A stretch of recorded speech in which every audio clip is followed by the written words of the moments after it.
Hey, welcome back to another episode of the Backlog Breakdown, a video game podcast where we seek to encourage and equip the church to engage in the medium of video games wisely and responsibly.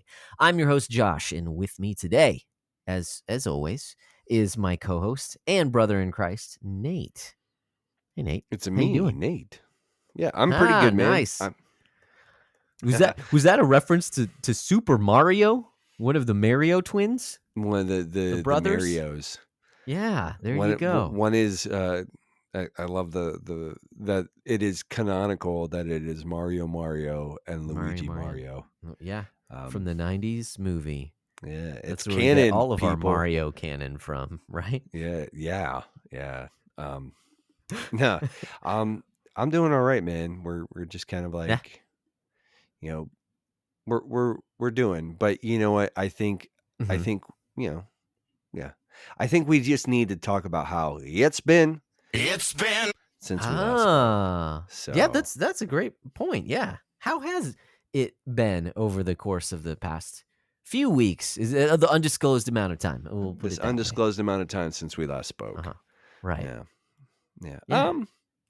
I mean, with us, it's been okay. Like, dude, I don't know what weather has been like for you out there, but the last like week or two has been like kind of cold and wet and rainy, and it's almost very reminiscent of like how March kind of feels. It's not as cold. Like March kind of like, feels like March. You have like the winter is like it's holding on by its fingernails, and it's like kind of like refusing to like really let go. But it's been just like kind of cold and wet, and that's not fun. And then like the 1 or 2 nice days that we've had, like the one day, do you have? And again, I don't know. I'm sure you have, but like, have you gotten like pollen bombed at all? Where like you go outside and there's just like a layer of like pollen just over like you can see it like on your car. Yeah, maybe something like that. Something similar. Yes, I understand what you're talking about. So yeah, like the one day like we walked outside and it was like, oh hey, it's kind of sunny, and it looked like somebody just like somebody would just shook out a giant bag of dust all over our vehicles, and I was like, everything. Sick. Like there's pollen everywhere. So it's like there's like it's just like prime like head cold sinus garbage weather. Yeah. Which is always super fun. But no, I mean, like things are pretty good. We actually just like as a sort of a sweeter note, it's like Megan and Byron, they're in their summer rhythm now. Byron is going to be like we are keeping him in daycare for a few days a week, just to like give him some extra socialization. Sure. And 2, when he goes back to daycare, it's going to be a little easier than if like he just has like all summer off and then has to go back, because he's pretty attached at the hip to mom right now in a lot of ways. It's like she has to like, if she leaves to go like run errands, like we have to like trick him, like, hey buddy, like go get snacks with daddy, and like while we're getting the snacks, like she kind of like shimmies out the door. Ducks out. Yeah, because like if he sees her go, it's mama, for the next 15 minutes. But that makes sense. But yeah, so sort of as a little bit of a really like mild kind of like summer kickoff thing, Megan had gotten me this little like stainless steel like fire. It was like a micro fire pit can thing. Like you kind of set it up. You can like burn like wood pellets or like little chunks of wood in it. Anyways, sure. So we set that up and we roasted some marshmallows over it. And nice. It was fun. Yeah, it was pretty cool. So it's like it's just a little guy like that. I was actually talking to Megan too, and I said like I think what I need to do with it is like because the pellets they burn really quickly, and I think kind of what needs to happen is like I probably need to move to more towards a kind of a hybrid of the two, where it's like I use pellets to maybe like get things kind of like started, and then maybe Okay. do Okay. like kindling size, I'm going to look into getting something that will help me like split some of, because I have a bunch of firewood, and if I can just take Okay. some of that and like kind of like turn it into kindling. I mean, I could probably do that with like a hatchet or something, but to see if there's like Yeah. something that will make. But yeah. So we did like a little bit of a s'mores roast tonight on the back porch. Nice. It was really kind of fun. So yeah. Nice. Well, So yeah. yeah. Yeah. That sounds What's up with you sounds guys? like a nice time. No. Well, yeah, what have we been up to? We took a trip back down to Texas for a little while. So Tejas. funny you mentioned weather. Yeah, it was cold here in Iowa for, one of the weeks that we were gone, but now it's warmed up. Although the warm up here in Iowa is different than warming up in Texas. So it's fine. I mean, it's always hot there, but it was not. I was expecting like triple digit heat. Part of we're going back at the end of May. Like it was later in spring than we had kind of wanted to, for that reason, just because of the weather. But it wasn't quite as bad as I expected. So we did have one day of triple digit heat while we were there. It is more humid there. So it's hot, but it was not unbearable. Mm-hmm. And the mornings were I was able to go out on walks before the sun was up, and it was nice. So that was really good. So, anyways, yeah, weather changed, but we were in Texas, and so it was nice and warm for us. So we're doing great. We had a great time just hanging out with family. Family we hadn't seen in a few months since the Mm-hmm. last time we were down there. So we had a And great time. how long does it take you It's real guys to refreshing. get down there again? So we do it in 2 days. We do the bulk of the drive. Well, I'd say 2/3 of the driving the first day, and then the last third. So basically, the first day we drove down there, we made it to North Texas, about 9 hours away, and then we had about 4 hours of driving after that, for the next day. So second day isn't quite as bad. And same deal, a little shorter first day coming back, but made it back 4 o'clock in the afternoon yesterday. So yeah, it's a good long time. But I think our kids are used to it now because they actually do really well in the car, like surprisingly well. Because we try to limit them to screen time only half the time that we're driving, Mm-hmm. not the whole time. Because once they get those things out, they're locked in, man. And that Oh, makes it dude. for an easy drive. It's just they're also zombies, and I would be also if I was literally just staring at a Oh yeah, screen yeah, yeah. all day long. So Yeah. it's only part of my days where I stare at screens, but no, we're doing great. And then we got a puppy today, so that's fun too. Yeah. I mean, he hasn't listen, I just that naming, like it's horrendous. But the puppy's very cute. Mr. It's Barkley. yeah. Charles Barkley. Ooh. Man. Yes. Yeah, but very We love the cute. puns. Yeah, Yeah. he's a cute pup. He's still trying to figure out, what is going on here. He's very skittish. Mm-hmm. And our house is old and creaky, and so he's kind of just like, what is, when people walk around, what is that? What is that? But already in the few hours he's been here, he's starting to warm up a little bit, but he's got a ways to go. I'm sure by, in like 2 days he'll be running around peeing Oh all over yeah. the place. It'll be great, It's gonna be my so favorite. awesome. Yeah. Nah, man. Just stepping in puddles all over the place. Yeah. Sorry. Yeah. Sick. Anyways, that's how we like to start off this podcast, with seeing how we've been doing and talking about stepping in puddles in our own house. Not true. But now that we've caught up on what we've been into, or at least the overall idea of how we've been over the past couple weeks, let's take a little now bit. that we've discussed how it's been since we last spoke. Right. Yeah, no, it's been. There you go. Okay. You wanted that. So I'll give that to you. Now that we've discussed how it's been, we do have some media to report on. Turn up the sound. We're here to tell you what's going down. Two podcast hosts with attitude and style, reporting on the media to make you smile. All right, we've watched a movie, we've binged a show, we've read a book, and we want to let you know the top more three than one hits book. Anyways, I think it is only fair to let people know that we have a tentative title change for the segment, and it was actually, and we just gotta like we already like privately shame them, but like I'm gonna like publicly shame our patrons. Oh, like, ouch. We asked them for I like those recommendations. guys, though. I do too, and it's like I'm not mad, I'm just disappointed. So public shaming ensues. Public shaming ensues. Like we were like, hey, we want to rename this, and they failed me. They had some great names, but they were all jokes. They were all it was good. It was good. It was fun. I liked it.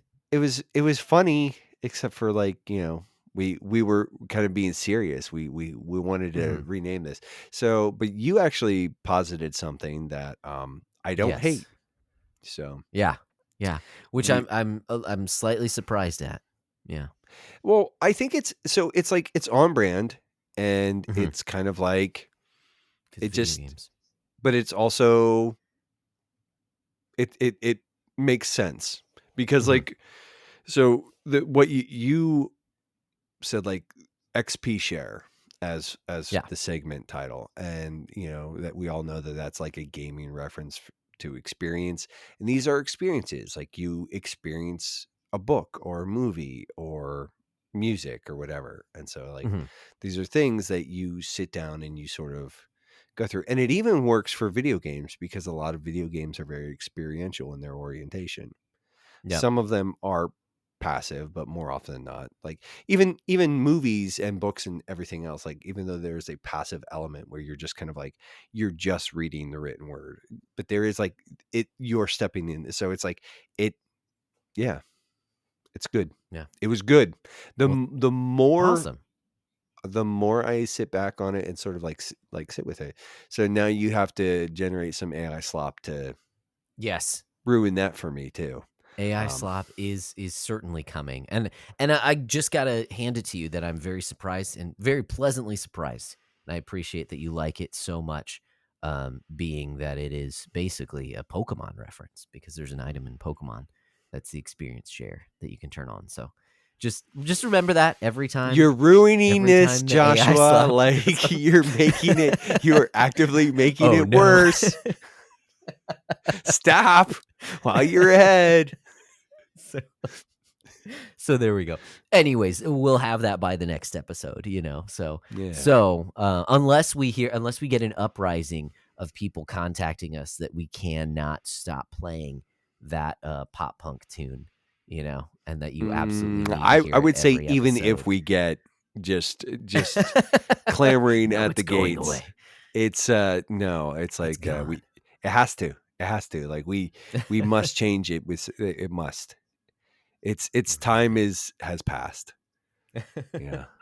It had its glory day in the hot sun. Let the era of experience XP share begin. Yeah, I like that.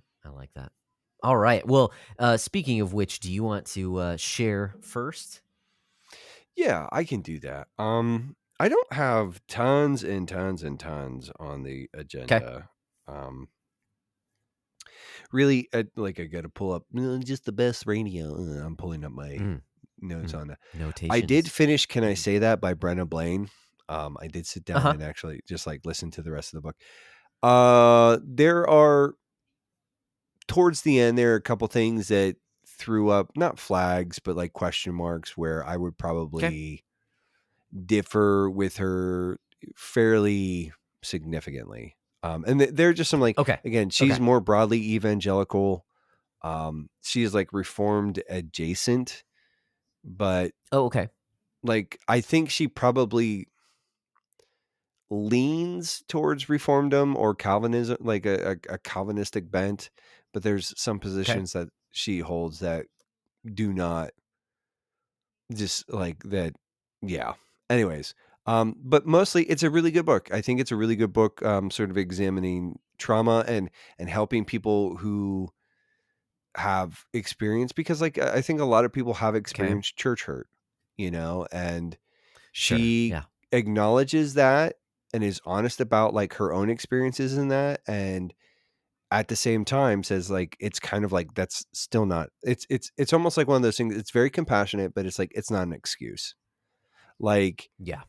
Yeah. That's and good. or even just like sort of like, and I think like two is, it was a good, there were several things in there. I think there was like a kind of just a, part of her story. And and again, I would just recommend people read the book, because it's her story, and I don't want, but like, Sure. there was a part of her life where she was living in some fairly significant sin, and it was addressed by Hmm. church leadership in a way that I think demonstrated real wisdom and graciousness, Okay. where it's like, Yeah. there's this thing where the the pastor looked at her and said, like, this is not healthy. Like, I'm like, Hmm. a lot of people struggle with this thing. You're not alone in this, but this is not like, he doesn't, he didn't shy away from it. He didn't say this isn't sin or this, but he, at the same time, he looked at her and said, I'm glad you're here. Like, I would rather you Mm. be here and wrestling with this thing than just walking away from it, like walking Yeah. away from the church. So, and I think that was really pretty, like, it just like in things like that, like, and I was like, listening to that, and it was a good reminder. I think, like, I think sometimes the church, we need to remember that like we're hospitals. Like, Jesus Yeah. came for the sick and the lost, and the church, in some ways, yes, we are, the church, um, militant, but there also needs to be room for the broken. Like, we need to make sure that these are safe spaces for broken people. And again, not where we're where it's not listening like, oh, hey, just like, hey, live however you want. It doesn't really matter. Like, it's like, come as you are, but understand that like there is an expectation for grace to transform your life. And I think Hmm. that's Yeah. like a hard needle to thread. And I think she overall did a really good job in sort of, again, sort of like unpacking and wrestling with trauma and just sort of like walking people through some of that. And again, there's some sticky points where it's like, there's a couple things she says that I'm like, I like, yeah. But overall, Sure. it's like, I think it's a really good book. I think it's a really, there's some good challenges and good sort of like exhortations in the book. I also recognize that the book Nice. probably wasn't written targeting someone like me. Okay. Like, I Yeah. think this book is looking at people who are wrestling with church hurt, and Gotcha. just, Hmm. and she is kind of, she's inviting people to walk through her story, see like, and look at all the trauma in her life, and and still offering like an encouragement and an exhortation through that. Yeah. And so I think Awesome. it's, again, there's some flags, out there, but I think it's Yeah. overall, I think it's pretty good. Um, in Sweet. addition, I have kicked back up, and it's heavier, and I sort of like took a little bit of a break on it, but The Unseen Realm by Michael Heiser, Dr. Oh yeah. Michael Heiser. I'm going back to that. It's like, it's kind of like one of those things where it's a little redundant for me, in the sense like, he is, Okay. it's very scholastic in the sense that like he's kind of going down the deep dives, but it's like, it's not anything he hasn't sort of addressed, like, and there's like, I think there's like a little bit, like, there's hints of Molinism sort of sprinkled throughout this a little Okay. bit. Okay. Um, Hmm. because I don't, he was not reformed. I don't think. Um, Right. but uh, it's like one of those books where it's like, oh, it's kind of like, I already believed all this or most of this anyways. Like, and now he's just sort of like giving a little more of like, it's like sort of like the, like, I already agreed with you, but now I'm seeing like the scholastic, like the academic reasoning behind it. Like, do you know what I'm Sure. saying? Hmm. It's like, I already sort of agreed with this. I already sort of like held to this perspective, but now I'm seeing like it's not just like there's actually like a deep sort of scholarly examination of this as well. And so it's like it's Yeah. like maybe it's I don't know. Anyways, but I like it. But it is heavy. Yeah. It's kind of dry and it's scholastic, but yeah. Just people, I just need you to start coming on over to the divine council theory. Like we need to reject the Sethite position and just understand, that the Nephilim and yeah. Anyways, but yeah, it's yeah, I was explaining that to somebody earlier this week and I looked at him, I said, I don't think this is essential. Like it's like it is something I hold to and I do think it is important. Like, and sort of just I don't want to derail too much here on this. What I would say is as I have sort of wrestled with the enchanted worldview stuff with like the divine council position, and as I've sort of walked down this road and really thought about it and wrestled with it, I do think that it reinforces the spiritual realities of our faith. That I think that the Sethite position like sort of allows us to retreat into a materialist position where like functionally we're materialists. Like, oh yeah, you have a soul, but it doesn't have any effect. Yeah, there is a spiritual realm, but it doesn't mean that much. And what this and sort of walking through this and wrestling with this and sort of really weighing, like sitting in this and weighing the arguments and the thoughts and everything else, it has really encouraged me to take into serious consideration the import of the spiritual realities. Like I've said it before and I'll say it again, that humanity is sort of a bridge creature. Like we are a body and a soul, and we have kind of, in a manner of speaking, we exist in two realms and in two realities. And now we only actively can as like we can only willfully act on the material reality, right? Sure. But yeah. like and Christendom makes claims about like spiritual realities. And so like this is something that this is a position I think helps reinforce us and that inclination. Like yeah, I don't think it's essential.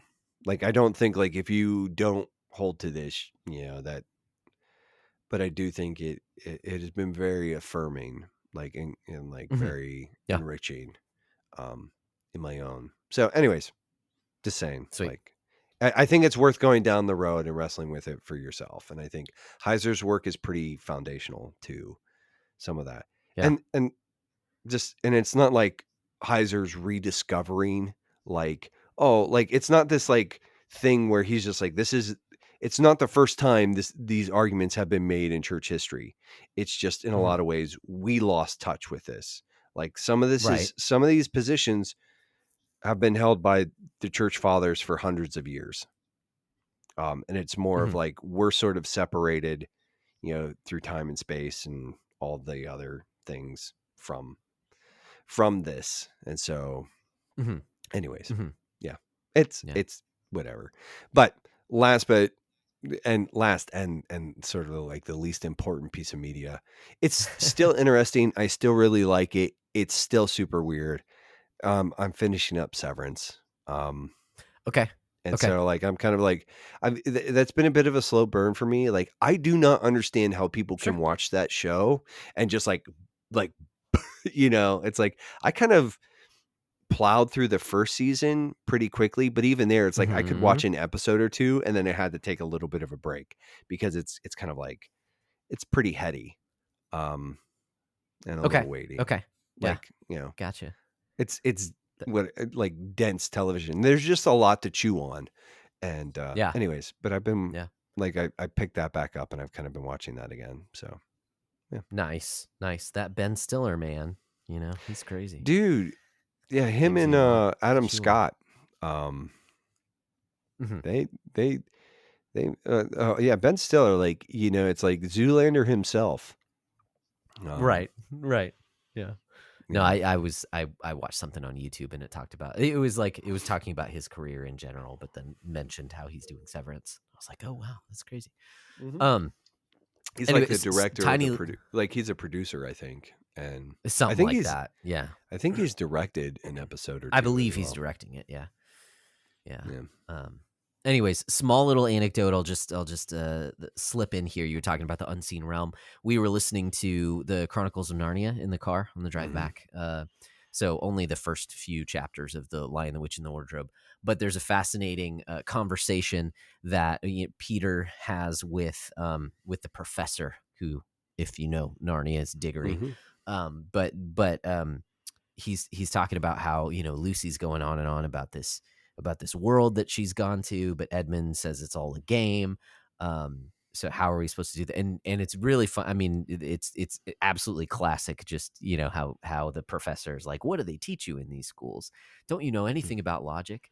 And walking through those things. But what struck me about that conversation was how the professor, he seems like almost this otherworldly being, which makes sense being Mhm. Diggory, knowing about Narnia and all that Yeah, stuff. knowing the how that story works. Yeah, there is a bit of otherworldliness to the professor.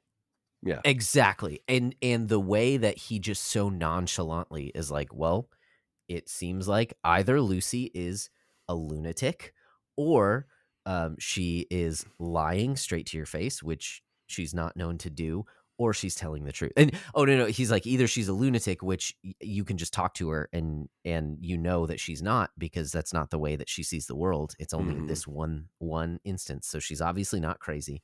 And lie, or she's just lying straight to your face, and obviously that's not a part of her character. So That's then the other option is that she's telling the truth. And that's what struck me was just how nonchalantly he's just like, yeah, she stumbled into another world. And Mhm. it struck me this time, and I've read these books for years and years. And again, I think it's a classic kind of dialogue there, but it just struck me in light of these ideas of the divine council worldview and all that stuff, of like, I probably ought to be more like that, more open to the strange phenomena that people experience being Mhm. spiritual, and Mhm. not be so close-minded of like, but no, it sounds crazy. Well, yeah, sure, it sounds crazy, but why do I assume that I have everything figured out? Well, Like, that's kind of crazy. and even some of it is like, and talking to Jared, and I've been talking to him a Mhm. little bit about this, but there's this kind of like, we want to make Christianity like kind of safe, but Yeah, like let's just yeah. like take a beat and like look at the claims. We believe that the uncreated God of the universe stepped into flesh, became a man, lived a Mhm. life as a humble carpenter, like, and then died and, paid, like, there's also, but he paid the debt to himself by his own power and raised himself from the grave. That is Mhm. weird. Like, that is inherently Sure. just bizarre. Like, Mhm. we believe that God became man, fully God, fully human, right? The hypostatic union. Mhm. Okay, weird. Right. Like, that we don't really have a framework or context for that. He Right. was 100%. We don't know how that worked. We Yeah. don't even like some of the other things, like the Trinity. We don't know how the Trinity works. All we know that the Father is not the Son, is Right. not the Holy Spirit, is not the Father, but they're all God. And there's three persons, one Mhm. essence. Like, bleh, Yeah. like, Yeah. How weird. how does God speak through? How does God inspire the scripture and speak through people in such a way that He still uses their personalities in order to write scripture? For all time. He's Like, I not don't turning understand. I them. can't explain all that. He's not subverting their agency or will, but rather Right. Right. he uses their, Using like, it he uses it, but not in this in a weird way way to where give he us like turns them perfect into a scripture. puppet. Yeah, he's like, Yeah, no, exactly. they're still themselves. And Yeah. it's like, Yeah. it's Yeah. so like, the claims of Christianity, they're not irrational. They're not illogical. Like, the opponents of Christendom would want to say of Christianity would want to say that. It's like, well, okay. Like I have things to say to them. I'm like, well, because functionally you're materialist. If it's all zeros and ones, then the most rational sort of outworking of your worldview is that none of it matters. So why are you arguing with me? Right. Like, Yeah, go complete kick nonsense. rocks. Like, like if it's all just delusion, then why are you arguing with me? Just allow me to have my delusion. Right. Then why do you care? But then why do you care? Yeah, exactly. Like, anyways, there's one that I get a little darker where I'm like, if you're really honest about what you believe, then futility is all you can retreat into. So why aren't you suicidal? Right. Like, Yeah. No, I mean, frankly, I would be. I mean, anyways, anyway, but yeah, we're not trying. But it's good stuff. Yeah, it's and I think there's something I always liked from that. You referenced that the Chronicles of Narnia. Like I did always like that. He was like he asked them. He's like, out of the two of them, which one is probably more likely to be a liar? And they're like Edmund. And he's like, he's like, definitely. But then he also says and it's kind of like what are they teaching? But he says like, just because it's unlikely doesn't mean it's impossible.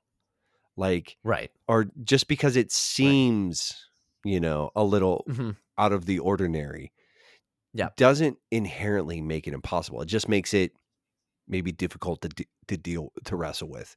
And I always thought like there was a beauty in that, where it's like a lot of people are like, like this is hard to believe, or this is hard to parse, and it's like, but that doesn't make it impossible.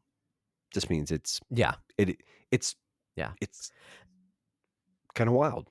Anyways, and he makes reference to like there are things about this house that I don't even understand, kind of just like laying it out there a little bit more. But again, it just struck me as we were listening to it of like, why don't I have that more of that of a mindset, of the whole world, of all of creation? My mindset is much more closed off of, oh no, we know how things work. And it's like, no, I mean, yeah, we have, like, by the grace of God, we know a lot of things about the created order. But I also shouldn't assume that therefore nothing supernatural can ever happen. It's like, dude, which I don't always assume, but we don't really know how the pyramids were made. There was like the Propaganda, the rapper or whatever. Okay. He's like he's sort of like he's a Christian rapper, right. Word. Yeah, I know who he is. Yeah, but he has a track where he's like, we don't really understand how the pyramids were made. It's like, and I think he has a line about like, we don't even understand how yawns work. Like, it's like it's like, it's true. Don't. There are a lot of things that science does not provide an explanation or an answer for. And so, and even, there was another like rapper duo, I can't remember who it was, that asked like, how do magnets work? What do they do? I don't know. Sorry, that was Insane Clown Posse. Anyways, we need to be getting on with this. I was like, dude, the fact that that was an ICP, like, oh my goodness, man, how do magnets? It became a meme. I do. They use much more colorful language with that as well. Of course they do. Of course they do. Yeah. Yeah.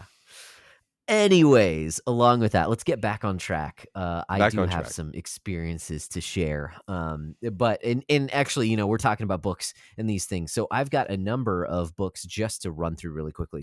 But I'll give some backstory to it, just a little bit of that.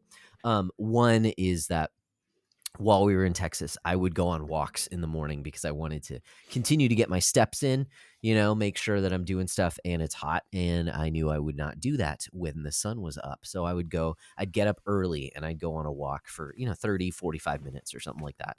And I would read. I took my Kindle and then I eventually changed my phone because I didn't have my Kindle charger with me.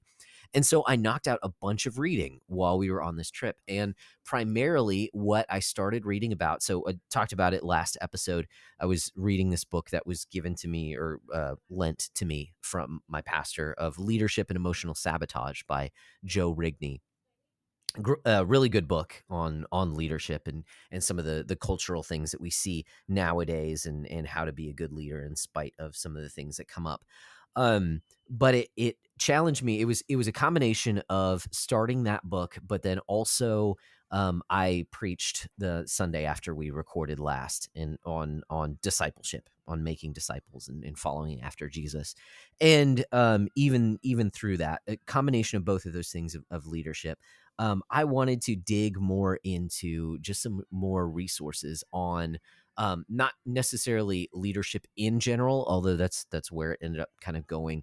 But if I'm going to be a good leader, it ought to start within my own household.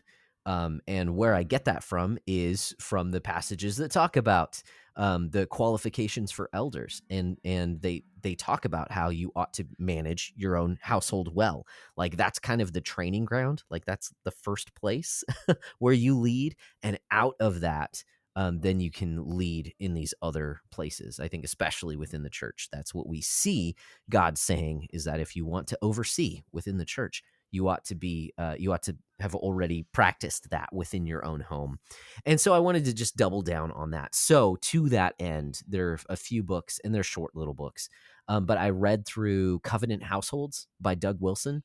And then I read another book that I had just gotten recently, but I say book, it's like 100 pages. It's short, but it's called How to Lead Your Family by Joel Beakey. So both of these, same idea. And then I started up a book. I'm only a few chapters in, but I should. Again, it's not very big, but it's Crossway put it out. It's called The Shepherd Leader at Home by Timothy Z. Whitmer. And so these books primarily just focus on leadership within the home. Obviously, there are some outworkings of that within the world, from different places that you lead, but within your home. So first and foremost, with your wife and with your kids. Obviously, it starts within yourself, right? Leading yourself. Bless the Lord, oh my soul. Preaching to yourself to follow after the Lord first and foremost, but then also leading your wife in that, leading your kids in that as well, which is encouragement towards looking towards Christ. And obviously those relationships look different as well. But it's been a little convicting, but also, it's that conviction that leads to encouragement, if that makes sense, of like, okay, Yeah. so now get up and go, kind of a thing of like, yeah, I ought to be better at these things. I default more towards, oh, my wife is a mature woman and she does follow after the Lord. And so like she's doing good with her own, Bible studies. I don't have to be, checking up on her or whatever.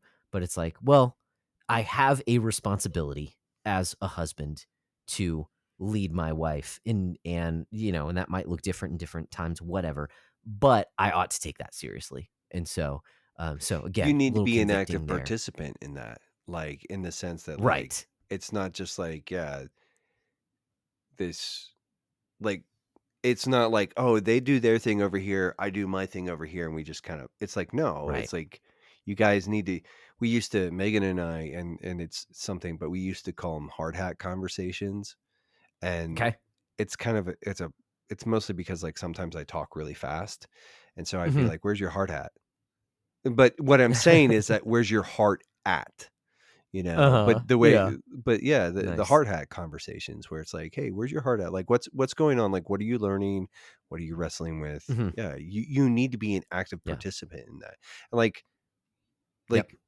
it's like, yeah, it's like, oh, yeah, no, there, it's like, and just, yeah, no. So that, no, no, that's good. And we all need those reminders because it is just like Right. the natural tendency is to sort of like drift towards like, just like lone rangery kind of like, I've got my little pocket Right. over here, you've got Yep. your little pocket, and like never shall the two shall meet kind of thing. And it's like Mhm. that's not Mhm. what life or marriage is supposed to be like. It's supposed to be like this intermingling, this kind of like, yeah. So Yep. like, Yeah. Yeah. Yeah. And there's mutual encouragement that comes out of that. yeah, Right. yeah, yeah. Exactly. Yeah. So so there's that, and then also leading my kids as well. So making sure we have our family worship times, but also sprinkling it into conversations and all that stuff, and thinking through like, oh, what do I want my kids to know? My oldest is 9; he'll be 10 in September, and it's like, man, I only have 8 more years till this kid's an Mm-hmm. adult. What should I be training him in? Like, what does he need to know? He's a sharp kid, but like, what do I need to, as a father, like instill in my son? Mm-hmm. And so that's been, again, like convicting, also encouraging, but also just like, oh man, have I not done whatever. It could cause you to navel gaze, but that's not the point. The point is to get up and to lead because that's what God's called you to. So, and then out of that, obviously, there's other forms of leadership you can see in your life, whether that's at work, whether that's friends, whatever. And I do see even now, like just in reading some of the same concepts from different people, because a lot of these books cover a lot of Mm-hmm. similar things. That's okay. Sometimes that's what I need for it to just get drilled into my Mm-hmm. head to fight against my natural tendency towards more of a hands-off approach. Yeah, But yeah. it's like, no, if this is a responsibility, like I ought to be more hands-on, not overbearing, but more hands-on. So that's what I have been into. So I know like we usually limit it to 3, but I didn't want to give like, oh, here's a review of each of these. No, that's fine. But these are the topics that I've been kind of digging into lately. The only other piece of media that I would recommend to your attention, I guess, for your entertainment, is a movie that I watched in my parents' house. It's streaming on Netflix. Liam Neeson stars in this movie called In the Land of Saints and Sinners. It is a story that you have probably heard before with different the characters, but the plot is it ends up being very simple. It kind of goes to where you think it's going to go if you're familiar with these types of stories. But I think it's done really well, and the setting is beautiful. It's set in Ireland. It's actually in the 70s. So while there was kind of civil war in Ireland, there's the IRA, Mm. there's Northern Ireland and Ireland.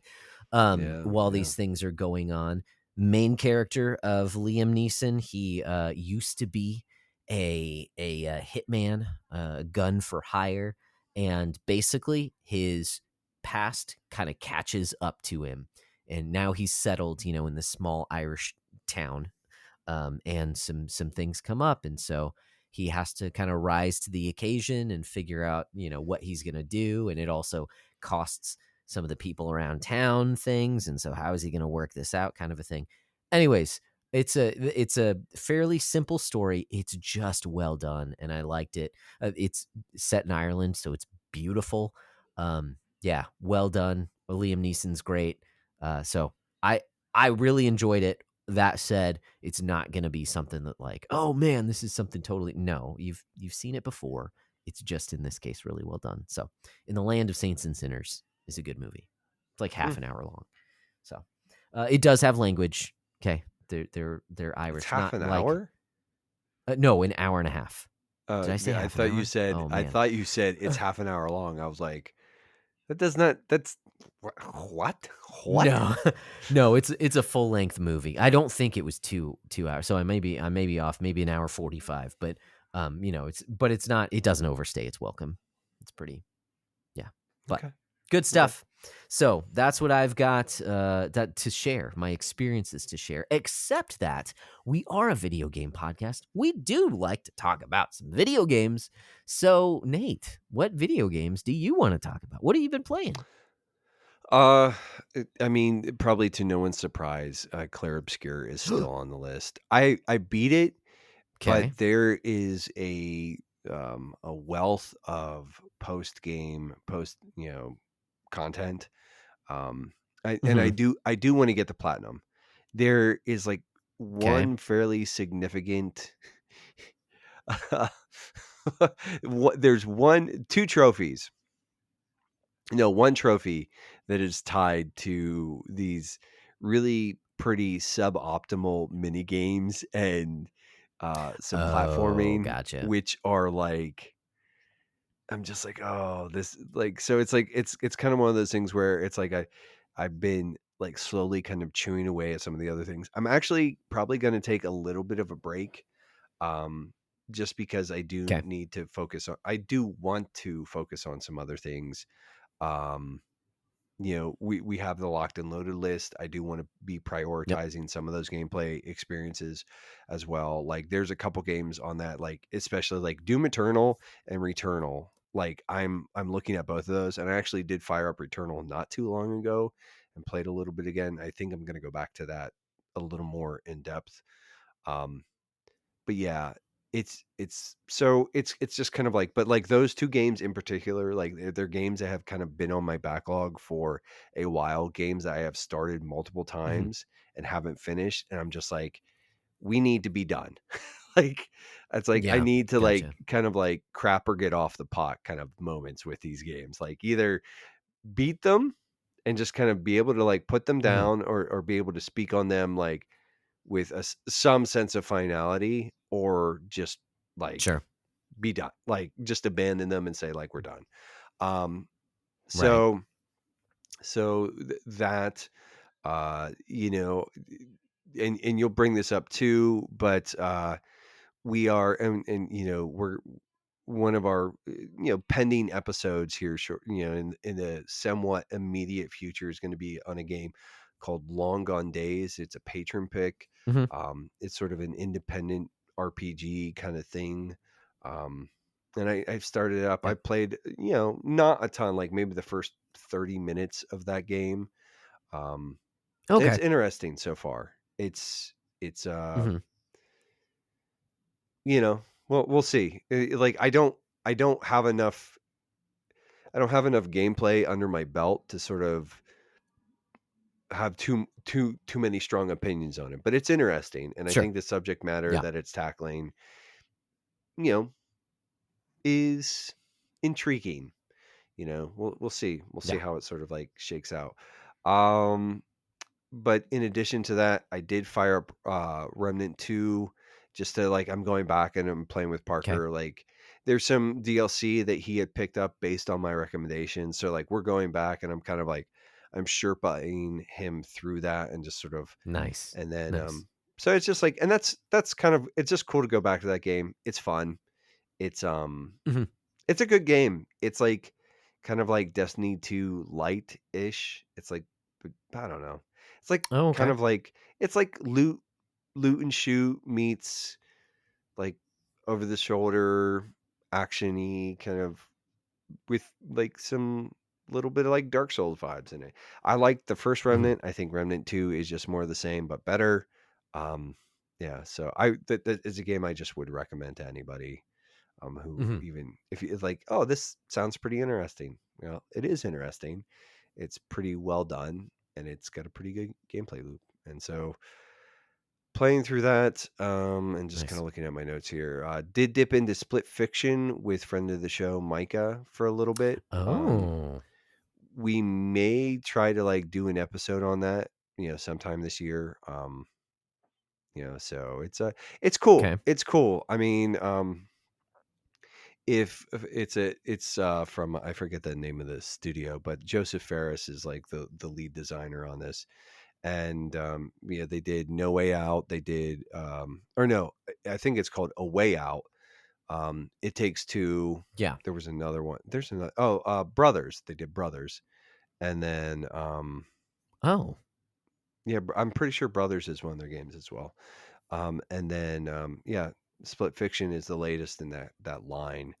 And so it's kind of, it's it's pretty cool. It's very like, if you liked It Takes Two, and, in full disclosure, Megan and I, we were actually talking about that. We need to go back to that. But um, if you like It Takes Two, it's like that kind of leveled up.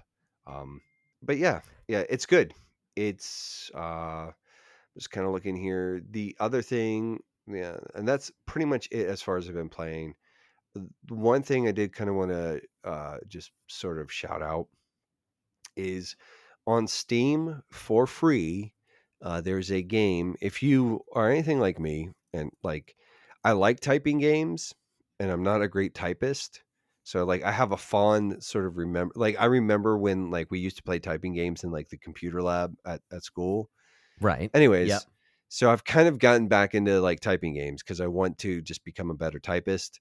But also I just like the games. So there's a couple that I've picked up. I bought a couple. But anyways, there's one for free from the Warhammer series. It's Warhammer 40K. Bolt Gun Words of Vengeance. It's free. It's free 99. And so Okay. Parker put that on my radar a couple weeks back. I did pick it up. I haven't really done much of anything with it yet. I installed it but it's like I did pick it up. I do plan on playing it.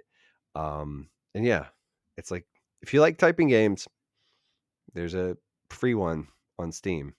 And yeah. Nice. So, but yeah, Nice. because it was free, it doesn't really get added to the backlog. So, yeah. Sure. Yeah. So cool.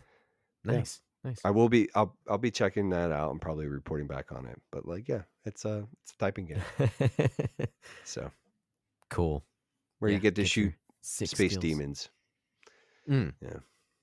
Always fun. Always a good time. Yeah. I haven't purchased anything. So just in looking at that, it's my backlog, my beatdown score hasn't changed. It's still at -5. So yeah. Okay. Yeah. So Cool. that's it. Nice. When did you pick up Split Fiction? Have you had that one for a little while? And I think I sent a text to you, but like I basically that's a show acquisition. So Gotcha. I did pick that. Like Okay. I'm not going to take right. points for beating that. I did pick that up a while ago though. But it's like Okay. So yeah, I did acquire that as well, My bad. but because that's fair. Like because it just came out not too long ago. So right. But yeah. That's what I was thinking, and you did. I just totally spaced there and forgot that's right. But that makes sense. But Cool. yeah, because that's a show that's going to be an episode. Like I wrote that off as an acquisition for it's a podcast game. So right. Yeah. Sweet. Nice. Mm-hmm. Well, cool. All right. Well, like you, I have played a little bit of Long Gone Days as well, and I think we actually have some similar ideas on it as well because we're both early on in the game. It's like, okay, this is going in an interesting direction, not like completely not completely new, not completely unprecedented, but interesting. So I'd like to see what it does with this premise because it's it's an interesting. I believe the game is an RPG Maker game, something like that, because you can kind of tell from the. No, it was made in Unity. Oh, okay. Yeah, gotcha. It's yeah. I when I actually fired up tonight just to kind of, and I was like looking at it. I was like, oh, cool. This was made in Unity. Okay. So like, yeah, there you go. Yeah, but it is kind of a lower budget game. So again, that's where I'm like intrigued. I want to see where this goes. So been playing a little bit of that, and that's where my focus is. Interesting, like mechanical wrinkle too, because like there's like the RPG element, but there's also like these segments where like you're sort of doing like that point and click, kind of like right at the very beginning, like you're sniping things, and it's like I was like, I was not expecting this. Yeah. I wasn't expecting anything, honestly. I think I had heard somewhere that it was more of a visual novel. So that's what I was expecting. So I was like, oh, hey, you actually get to play some stuff. Anyways, I'm intentionally kind of going blind into the game. So we'll see where that goes. But I'm enjoying it. I know it's a short burn, so we don't really have to spend too much time on it, but we will be talking about that, like you said, imminently. That'll be coming up. So that'll be a lot of fun. So that's what I'm currently playing right now. I did finish up 2 games though. I finished up Metal Gear Solid 2 HD finally beat that one. I say finally just because, it's been fits and starts and things like that. And yeah, game definitely there. I did the twist obviously because I beat the game. But there and then afterwards I'm like, huh, what even is this? So there's so many things about this game. One, just like the original Metal Gear Solid, I do think I can see why it's loved for its time. And I think that time has passed. I think something that Kojima was saying with this game is still relevant today. So his critique on society is certainly still applicable. However, I think some of the ways that he goes about making that critique were especially poignant in the era in which he made the game. The and so I don't want to go too far into that. So I think some stuff kind of like it's kind of a swing and a miss from my vantage point now in 2025 because it's so much later than when the game was originally created, which you can't knock the game for. It was made for something different. It is a little mean, a little spiteful. I'm saying that he kind of does some things to his audience in particular because he's like, "Oh, you want another Solid Snake game? Here's your Solid Snake game," is how it feels. Whereas, and I'm saying like I was not there, like yes, chomping at the bit for another Solid Snake game. In which, so that kind of like deflected for me. Well, you know what though too, and it's funny that you kind of bring this up, and I don't, but it's like Kojima thematically, and I'm not super familiar with like the Metal Gear games, or the Metal Gear Solid games. I know them. I played some of them, and we've talked about this before. But even with Death Stranding, it's weird how like he just really nails like Death Stranding was like almost prophetic because like the weird like you have these people kind of living in these isolationist pods and they're not really working. It's kind of like this like. But when it happened, like when that game came out, like we were just coming into COVID, and all of a sudden it was like, this is a weirdly echoing sort of like, and I've talked before about how like COVID sort of accelerated the more isolationist, insulatory nature.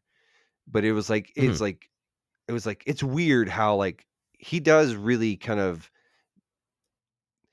I just think it's interesting that this is a guy who manages to like sort of like catch the vibe and sort of like really wrestle with cultural issues in a way that doesn't feel super hokey.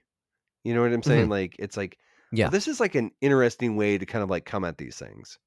So it's just like, and that's something that I've noticed about him is like, because you know what I'm saying? Like, it would be so easy to like, and we see so many games like sort of try to tackle like cultural issues, but do it in a way where they're like, oh, see, it's really a metaphor for this thing over here.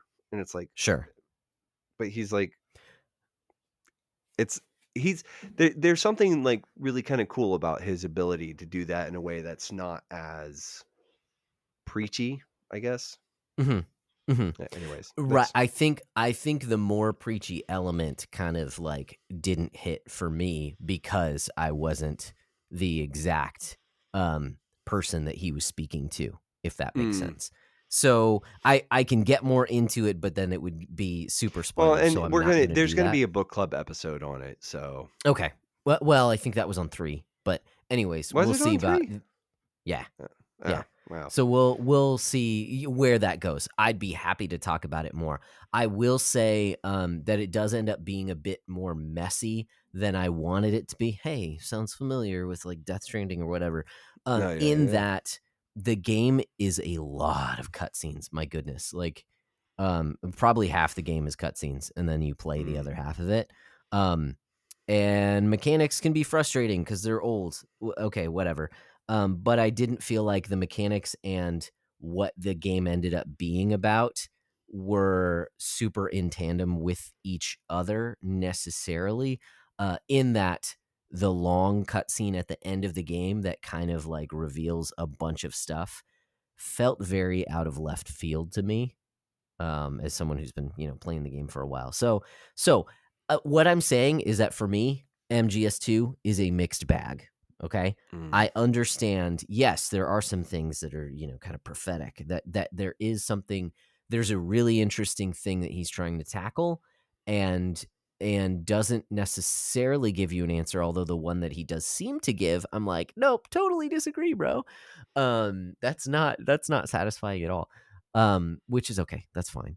But anyways, it's interesting in a number of different ways. I don't think it always lands like I would necessarily want it to, and so it's not as satisfying as I want it to be. But that's not to say that it's bad at all. It's a very well, interesting is such a lame word to say, but it is very interesting. So, Metal Gear Solid 2, finish that one up. So I do get a negative point. That was on my locked and loaded list, so that's knocked off there, which is pretty awesome. Now I'm tracking. I was like I said, with the Oh, Metal Gear Solid why thing, I'm playing it. I was like, okay, Yep. now I'm tracking. That was because I have to go in order, man. I played the first one. Now you got to play the second one before you play the third. But I have the HD collection, so I can play the third sometime. I don't know. I'm not ready yet. Maybe next year. But next game that I played through while I was in Texas is this small, another Super Nintendo game. I played Contra 3 recently, Kirby's Dream Course, which is a golf game, sort of, kind of. It is a very interesting wrinkle on golf with Kirby powers. So you can still kind of control your ball a little bit, sort of, kind of, in certain circumstances, because Kirby can use his different powers if you defeat certain monsters while you're doing golf. So it's a really cool take on golf. It's a really good in that sense. The thing that I have against this game is its difficulty. Because in this game, there are no mulligans. And that goes, so you play 8 holes at a time with no mulligans. So if you have a bad, if you a bad swing, a bad hit, then you've screwed yourself out of like 3 more hits, basically. And the game gets really difficult towards the end. And it doesn't let you practice later holes because there are no mulligans. There's no way to go back on what you've done. So it's just get good scrub.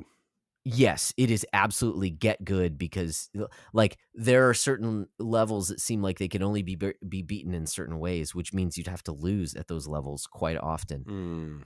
I played this game and used save states, and that was very helpful. Save states for each hole. I didn't do it within the hole because I think that's pretty lame. But I used it a lot. I started over holes a lot because you have to learn the hole in order to learn how to play it well. So I can only imagine, like, if I actually had this cartridge and played it as a kid, it would probably be one that I would know the first few holes really well, because I'd play those over and over again, because it is a cool game. But my goodness, the level of difficulty is absolutely insane as you get towards the end of the game. So that's my review of Kirby's Dream Course. Great game, super difficult, and use rewind, use save states, that's how you're going to get through it. But that one was also on my locked and loaded list. So I get -2 for those, and we'll see if by the end of the year I actually get that locked and loaded bonus. No pickups or anything like that. So right now I sit at, I believe it's -8 so far for the year. That might change. I didn't exactly count it all up, but based on the previous week that we had, I believe I'm at -8. So okay, that's where I sit. Well, okay. Well, for folks who have been listening, if you wonder what we're talking about when we're talking about the -5, the -8, this beatdown that we're talking about, even the locked and loaded that we referenced, there is a meta that we run all year long called the Backlog Beatdown. There's a rule set to it. If you're interested in checking that out, you can reach out to us. You can, it's posted in the 2025 Beatdown Discord, or in our Discord. There's a channel for that. The TLDR of it is you play games, you beat games, and you take away points, you buy games, you add points. You want to sort of just bring the numbers down. But in addition to that, so that's something to check out. Something, like I said, Yeah, if you're interested in it at all. Nate is talking so pretty tonight, folks. But something else to sort of be aware of is we have a Patreon, and we kind of Mhm. we have heard, I think, several times that, like, don't tell people then it's a tip jar, but it is kind of a glorified tip jar. It's also a way to partner with us, that if you like what we're Mhm. doing and you want to support us and sort of help us grow, for as little as $1 a month, you can you can partner with us, right? And so you get early and uncut access, and there are perks, I guess. I am burying the lead on this so hard, man, here. But there are perks for joining our Patreon. Early and uncut access to each and every episode. There's a patron exclusive podcast called The Bro Hang, aka Between Two Mhm. Bros, aka A Thought for Your Thoughts. That tends to be a little more sort of just conversational, a little more free form. Like, it's not as video game centric, although, we still talk about video games sometimes in it. It can be silly, it can be heavy, it's a mixed bag. So yeah. But also, and you heard us talk about a patron game. Like, each one of our patrons has the Mhm. opportunity to suggest a topic or a game for us to cover, and then they have the opportunity, like, we invite them to join us for that episode. So yeah, there's that.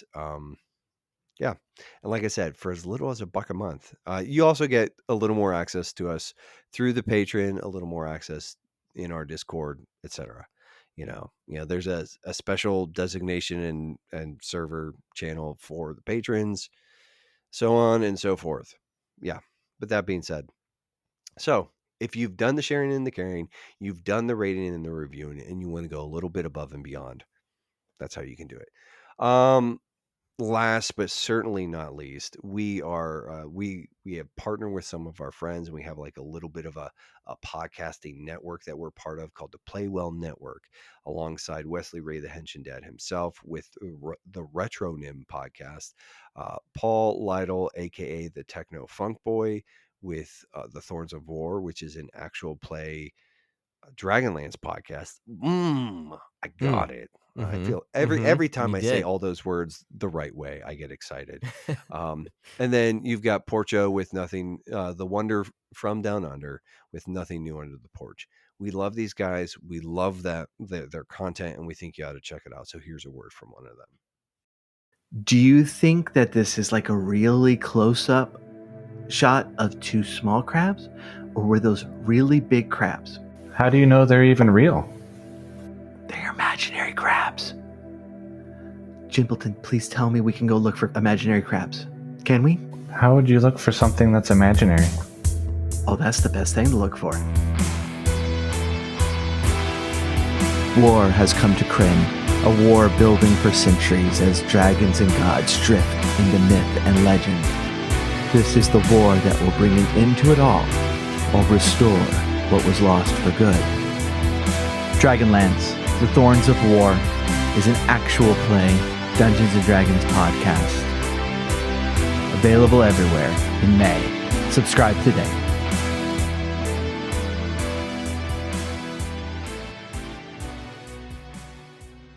And we're back. So tonight, Josh, we're sort of Mhm. changing pace a little bit. We're not going to be talking about a game in Yeah. particular. We actually decided to sort of like take a little bit of a break, do something a little more topical in nature, and actually just talk about, Like a cream. Topical cream. yes, creams can be topical, Joshua. Yes. Is not mean the same thing. Tropical? Not that Anyways. either. No. Let's Now yeah, you're just being sorry. silly. But I thought it would be good to just sort of, I've been playing a lot of Clair Obscur lately, and there's always like talk of just like you and I, we're not strangers to this, but we talk about the state of the industry, and given sort of like just the economic uncertainty of like today's day and age, there's, for people who are pretty entrenched in the fandom, there's a lot of conversation about like the pricing of games. It's like just like, and again, this is like the pricing of games, the pricing of hardware, etc. Like, we're on the verge of Nintendo releasing, we're recording this, and within days, the Switch 2 is going to be in the hands of the public. In fact, maybe by the time, and dare I jinx this, maybe by the time we record, you and I will both have our hands on aforementioned, Switch 2. But It's quite possible. we will see. Remains But to be seen. Yeah. remains to be seen. But I guess I'm kind of like, one of the things we want to encourage people to be wise with their money, etc. And so we've had Right. a number of topics, just again, regarding the financials and, all of the different factors here. And, we don't always land in exactly the same spot, but I think as a general rule, you and I sort of hold to a lot of the same positions when it comes to the industry, by large. And what's been interesting is, though, especially is like, and I think you and I have both said as much, you know, like that we have a desire for the industry to just become a little healthier, because it has sort of Sure. within the last like 15 years, 10-15 years, it's become very sort of AAA heavy, where it's like you see these games that are like, and we've seen some massive failures like Concord from Sony not too long ago, like, Right. hundreds of millions of dollars invested in this game to just have it pulled off of their own storefront within 2 weeks. Like, I mean, Yeah. just That's crazy. a massive, massive failure. But there have also been sort of like these really kind of sweet and kind of incredible success stories, right?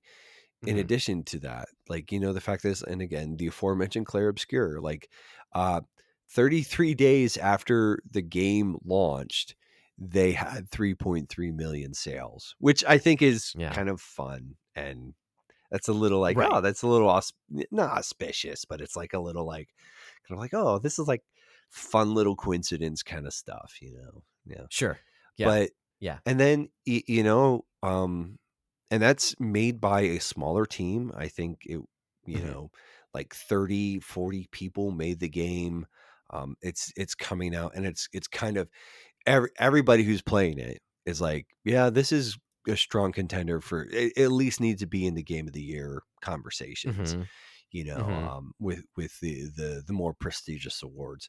But then in addition to that, like, you had last year's game of the, game awards, game of the year was Astrobot, which, now granted, that's a Sony property, and it might be considered a AAA game in a lot, in some sense of the word, but it was 60 people and a 3-year dev cycle, and they made this absolutely delightful 3D platformer that went on to sell, I think 2.5 million copies. I think when we were looking at it, it's like, and that's no joke. Now, granted, that's not like 70 million, or that's not like 30 million copies, or like, Sure. the greatest game of all, the best-selling game of all time is Grand Theft Auto 5.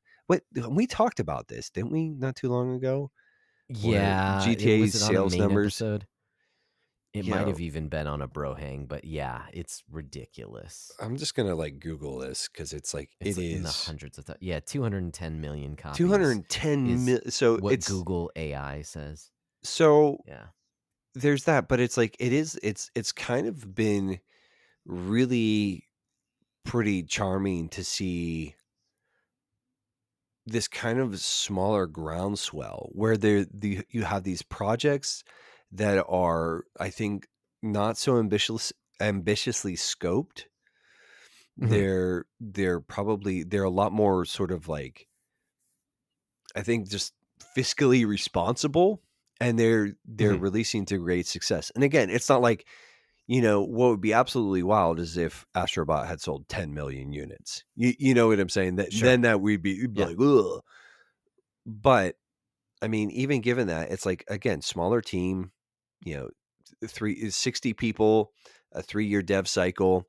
That game probably cost, just, I'm ballparking it, but it probably didn't cost 100 million to make, and it Okay. made, and it probably, and again, you and I were sort of like, we were talking off mic, and I ran the numbers, but it was like, it's probably roughly, all told, sold about 100, made $150 million.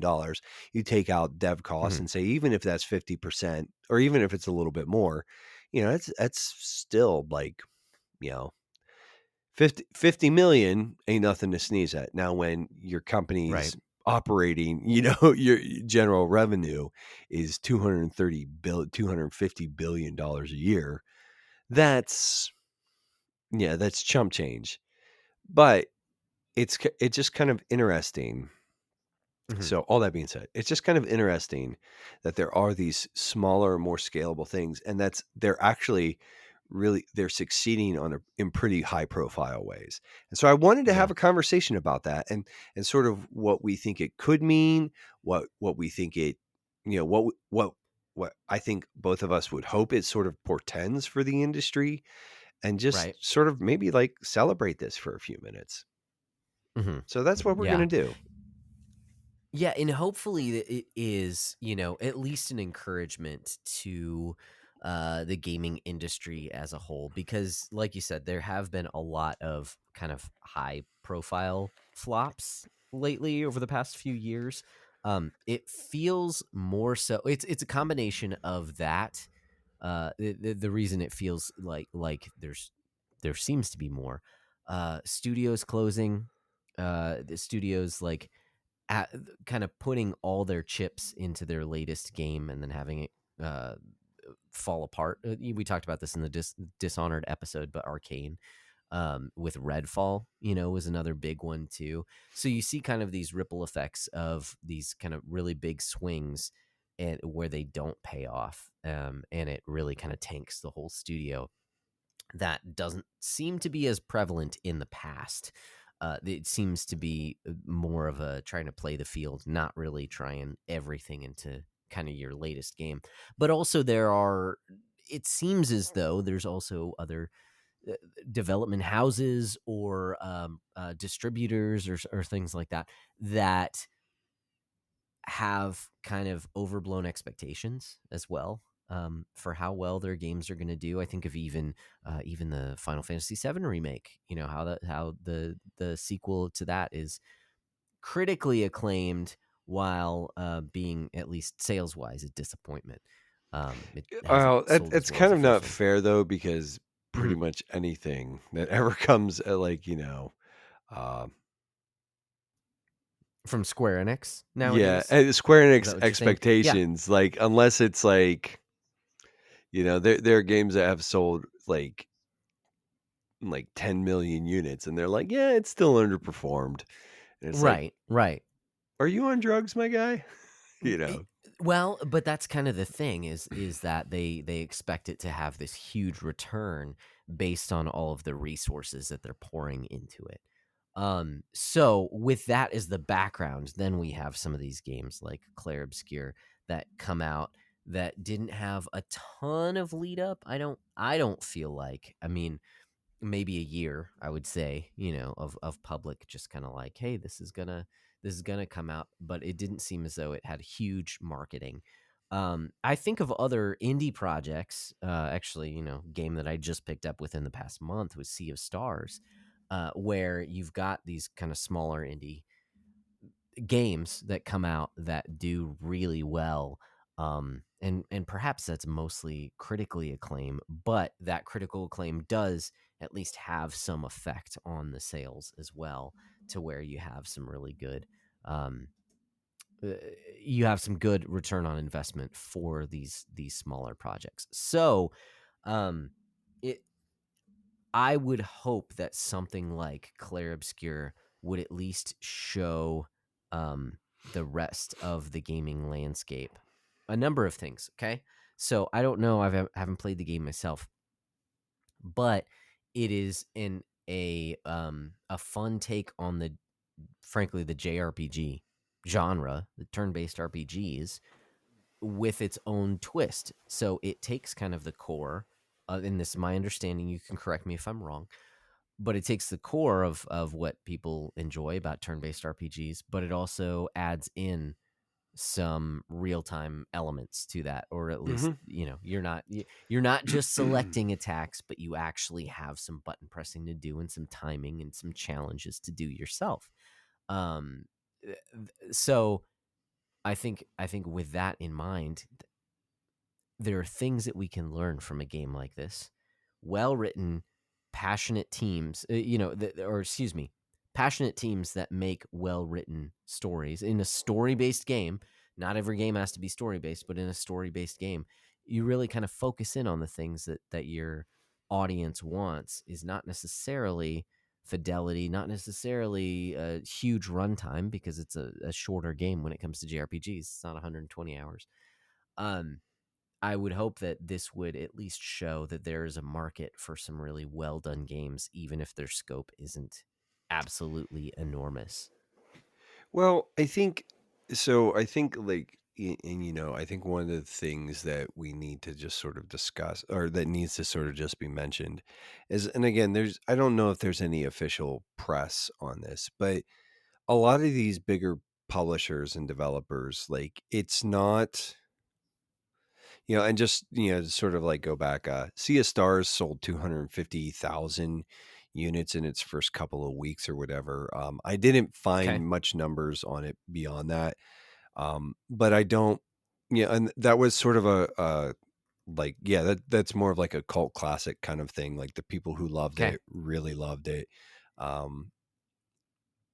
But, and it just, the DLC for that just came out. So, Right. that might be something to sort of go back and sort of check out. But that was also, Sea of Stars was also available on PS Plus Extra and Game Pass Right. when it first came out. Mm-hmm. So that probably did eat into sales to some extent.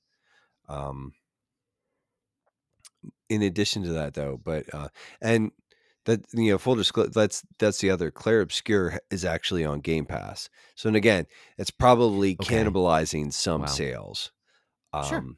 But Yeah. and then, looking at Final Fantasy Remake is sort of what we, Rebirth has not performed, which is Remake sequel, has not performed as well, but Remake sold 7 million copies, which is no mean Okay. feat, according to Sure. some of the numbers that I was seeing there. So, but the fact of the matter is that what's kind of like the way that the broader AAA industry is trending is, and and there have been sort of, again, these like smaller, like Stellar Blade came out last year, and Yeah. smaller team, smaller budget, did very, very well, um kind of thing.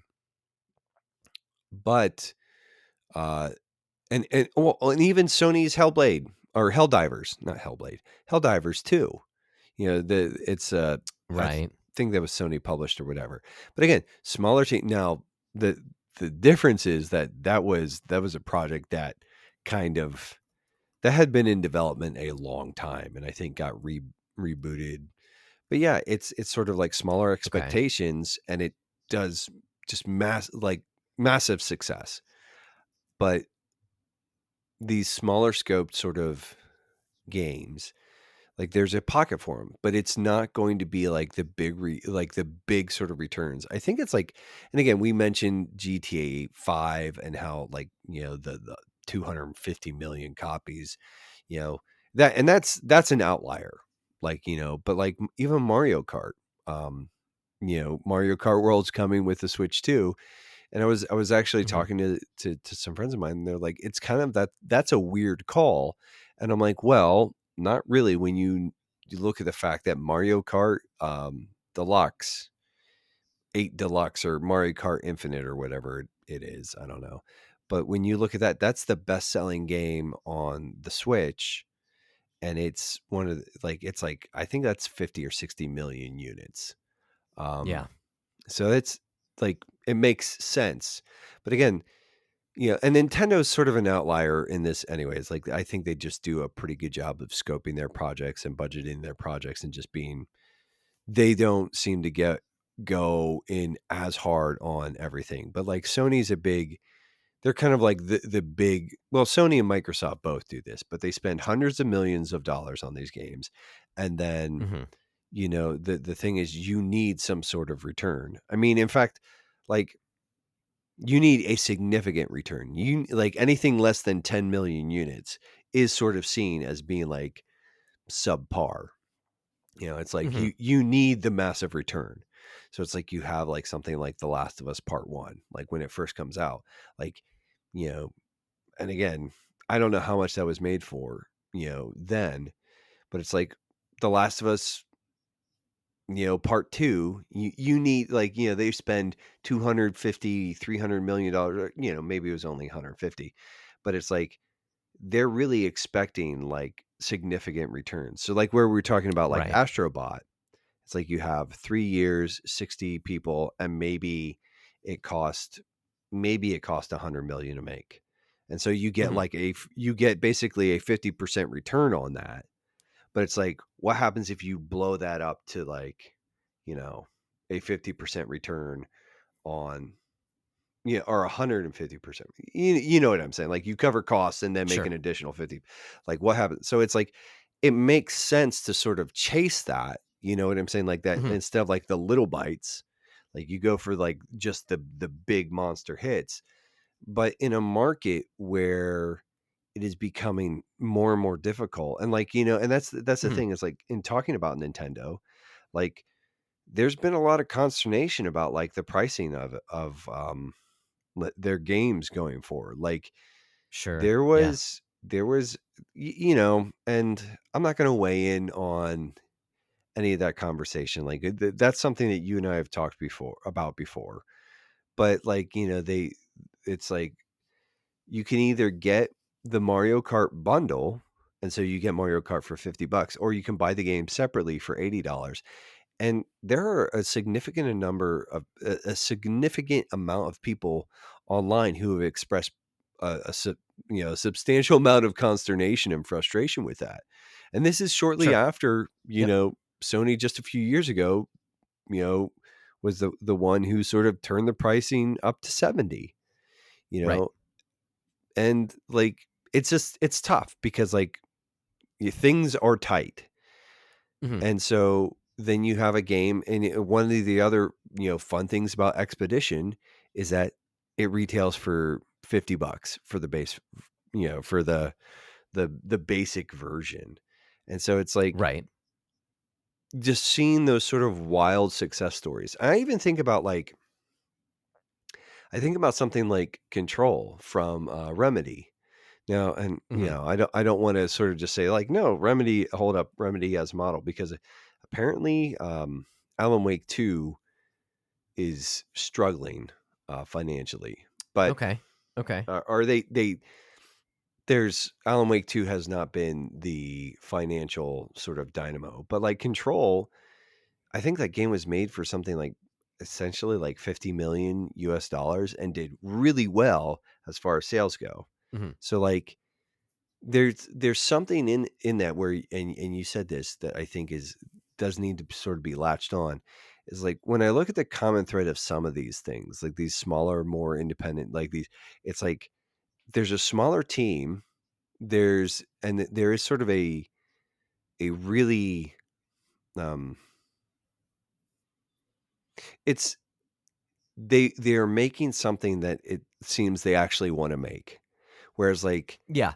and there's Yeah. a freedom to do that because there isn't like this this massive overhead, like where it's like, these companies, they're all sort of publicly traded, and so they are sort of beholden to the investors, and so there is pressure to just return on the investment. Well, if you have a Sure. game that costs $250 million to make, you need that to be a bigger success. And so you're going to shave off edges where you Right. think it could like bite into, like, there might be some creative decisions where like corporate sort of steps in and says, you can't do that because that might alienate a significant, and so you get this more sterile, Right. like that might alienate a significant, like, portion of the audience. So what you get is this more like sterile kind of like, not as adventurous game, And yeah, and Mhm. anyways, it's just, but it's just interesting to me that I think, and I even think about the guy, like we talked about it before. We talked about Split Fiction, like that, and It Takes Mhm. Two, Yep. smaller team. They have this vision, they execute well on it, and they massive success. Like, Mhm. and I think that, and I I, I don't want to read too much into it, but I think, like, I'm looking at it, and the underlying factor is with these smaller teams, they can be a little more honest with their vision. They can sort of like hold to it a little faster, Mhm. but they're making things that they actually want to make, where it's not like sort of death by committee, you know? Yes. Yep. Yep. Exactly. And I think that's the big thing there, is because on paper, what you said earlier of like, oh, if I can make X amount by putting in 50 million, then why not, 4x that and put in 200 million, then I'll get 4x my return. Like that is a very for lack of a better term, corporate way of looking at it, Hmm. because what you're dealing with, I mean, just putting in more money into a piece of art, okay, going to be a little subjective here, does not mean that the art is going to be any better. That might work for certain games that are not trying to, some of the best selling games year over year are Call of Duty, are your FIFA, things like that. Hmm. Sports games, and shooters. Okay, it might work in some of those cases. I would actually, I would even take issue with that you're probably not having to dump a ton of money into the yearly iterations. I think there's only so much you can do to kind of to Well, really make a that's better the only, product. what you're talking about is like the graphical fidelity is really, that's going to be the most, that's the easy, like, because mechanically those games are fairly static. Locked in. They're Yeah. like, Hmm. they're dialed in, yeah, they're locked in, whatever. So the sort of like the obvious knob to turn to sort of introduce something new, and there will be like new gameplay modes in like Call of Duty and Sure. new maps and Yep. stuff like that, but it's going to be in fidelity. It's going to be in, visual presence. So yeah. Yeah. Yeah. And it's just treating these games. I think the more we hear about some modern games, like for instance, this or modern game development in general, but something like Assassin's Creed that has like 1,000 people on the In the payroll, credits, yeah. on the credits at the very end of the game. While yes, I get you want to credit everyone for their work. I'm not saying you shouldn't do that, but I'm just saying it doesn't take 1,000 people to make a really good video game. That's what I'm saying. If you want to do that, okay, but you do have to realize that you're only going, you're very much limiting yourself. I think Well, that's what you were talking about, kind of and the some of creation the by committee. rationale though, with like the, like, even that, like having 1,000 people, like so some of that is probably just like corporate bureaucratic production kind of Right. pipeline stuff. 100%. Yep. Some of that though is what they've done is they've sort of, in order to sidestep the 5, 6, 7 year long development window, they just throw more bodies at it. So, Hmm. like, yeah, you can turn around and every 2, 3 years there's a new, well, it's like pretty much every year most of the time, but there's a new Assassin's Hmm. Creed, right? That's because you have 1,000 people working on this, Right. whereas if you had like 200, it would, and again, it would be, but it would, that development window balloons out to, again, like the 5, 6, 7 years, right? But what Hmm. happens in that too is because, like, the more people, it isn't just sort of this like factory automated thing where it's just like, well, Right. the solution is Right. we're just going to throw more bodies at it. But then you have breakdowns in communication, you have people's working in silos, you have, Hmm. there isn't sort of the ability to have a unified vision Right. for or direction for the game, that becomes much harder to maintain and corral that when you've got, instead of like 5 moving pieces, you've got 100, and it's Mhm. like 100 different teams all collaborating on this stuff. I think of another way, and it's that we sort of see some of the breakdown in this is just like the recent um marathon. I don't know if you've seen the headlines on this, but like marathon, Oh, yeah. the art, the plagiarism stuff, and it's Mm. like it's it's kind of like you just had too many people, and I don't. I, as that story, I'm kind of interested to see how that story unfolds, right? Because it's Sure. like, Yeah. was this some dude who was just like fed up and just kind of did this to like basically like give the higher ups kind of like a middle finger on his way out? Or Mhm. was this somebody who was maybe just like who felt so like overwhelmed and just under the gun that he just was like, do you know what I'm saying? It was just like, I'm just gonna, Sure. Yeah. this has to get done. But any which way it cuts, and granted, like there's something in that where there's just so many moving pieces and so much that something like that was able to slip through the whole way through. And maybe it Mhm. was just like a series of mistakes.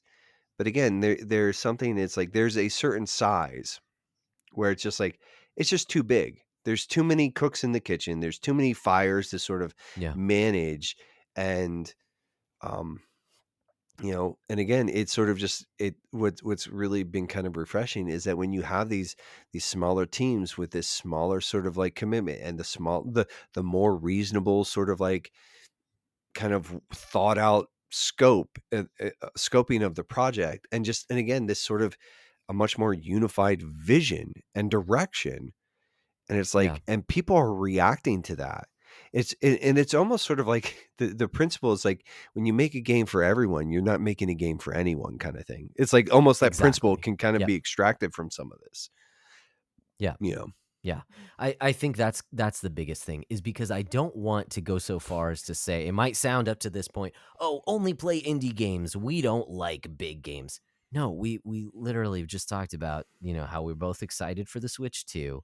I love my big, games like Zelda, like your Zeldas, like your Marios, like I'm fine with having big AAA games with lots of production value in them too.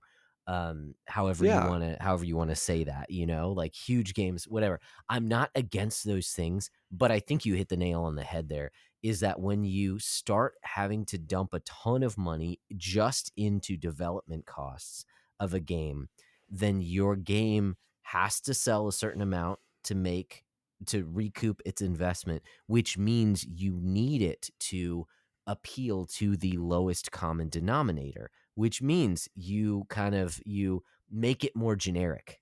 Essentially, you have to, in order to get people to play the game. That's what free to play games do, is like, can you think of an edgy free to play game? Like they're intentionally kind of the most appealing to the most amount of people, Hmm. which Well, dude, I mean, let's sort of drag Fortnite out here and sort of like take some pot Mhm. shots at it. It's a big enough bear that, but it's like it's a Yeah. game that like has just sort of, part of the wild success has been that it's like all of the licensing for pulling in like all of the different like character stuff where it's like, Mhm. where else can you have Spider-Man fight Darth Vader, fight, I don't know, Goku, you know? Right. And Yeah. then there's the extra modes and all this other stuff. And Right. it is just like Right. a black hole. It is just a money machine. Like it just, Yeah. but Yeah, I didn't realize this until my oldest started playing Fortnite a bit, so he plays a little bit now and then. But Fortnite has become almost a platform. It I is mean, a there's so platform many at this different point. Yeah. kinds of games There's within a it. rhythm game, there's a racing game, Mhm. there's a Lego module, like where it's Which just is like, basically Minecraft. yeah. It's just with Legos. Yeah, which I just didn't realize these things. And so that is an example of going so far into this appealing to everyone that it is extremely blatant. And I think in a certain I actually respect it a little bit in that like it is no longer like it is not trying to be unified vision at all. It has dropped all pretense and it Mhm. is I am all things to all people. So come play me. The video Well, game. and it's also like, I mean, but like even sort of the origins of Fortnite, and I'm not Mm, trying to like bag on it. Like I'm just like, I'm kind of like gobsmacked by how like just wildly successful it has been. But like the sure. original game, the Save the World mode was, Failed. it was panned. Like people were like, this is not very Hmm. good. It's kind of weird. Yep. And so they threw in, they basically, dare I say it, they stole somebody Yeah. else's idea, Yeah. and PUBG. they stole PUBG's model. They did it better than PUBG. They Hmm. executed better, and it's like, and next thing you know, it's this behemoth. And there's like, what's kind Yeah. of funny is that, like, I referenced Marathon, like Marathon's, going to be an extraction style shooter, PvP, PvE game, or I don't know. Like but Hmm. there's rumors that Fortnite's got an extraction style like mode Oh, coming in. wow. And I'm just like, Hmm. and I think like the thing is like, it's just so reactionary that it can just like, there's no room to breathe in those spaces. Like, like Hmm. Fortnite's coming for you, kind of thing. Yeah. But, Yeah. but again, it's like, and I'm not saying like, oh, it's a bad game, but it is not on the same level. Like that is a much different experience than something like Clair Right. Obscur. Like Hmm. Clair Obscur has something to say, you know.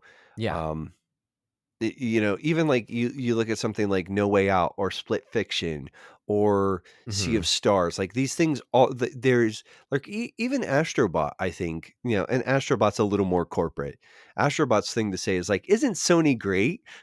Like, kind of Sure. like, Yeah. but like they have something to say and they do it artfully and masterfully, and Hmm. you know what I'm saying? And so Right.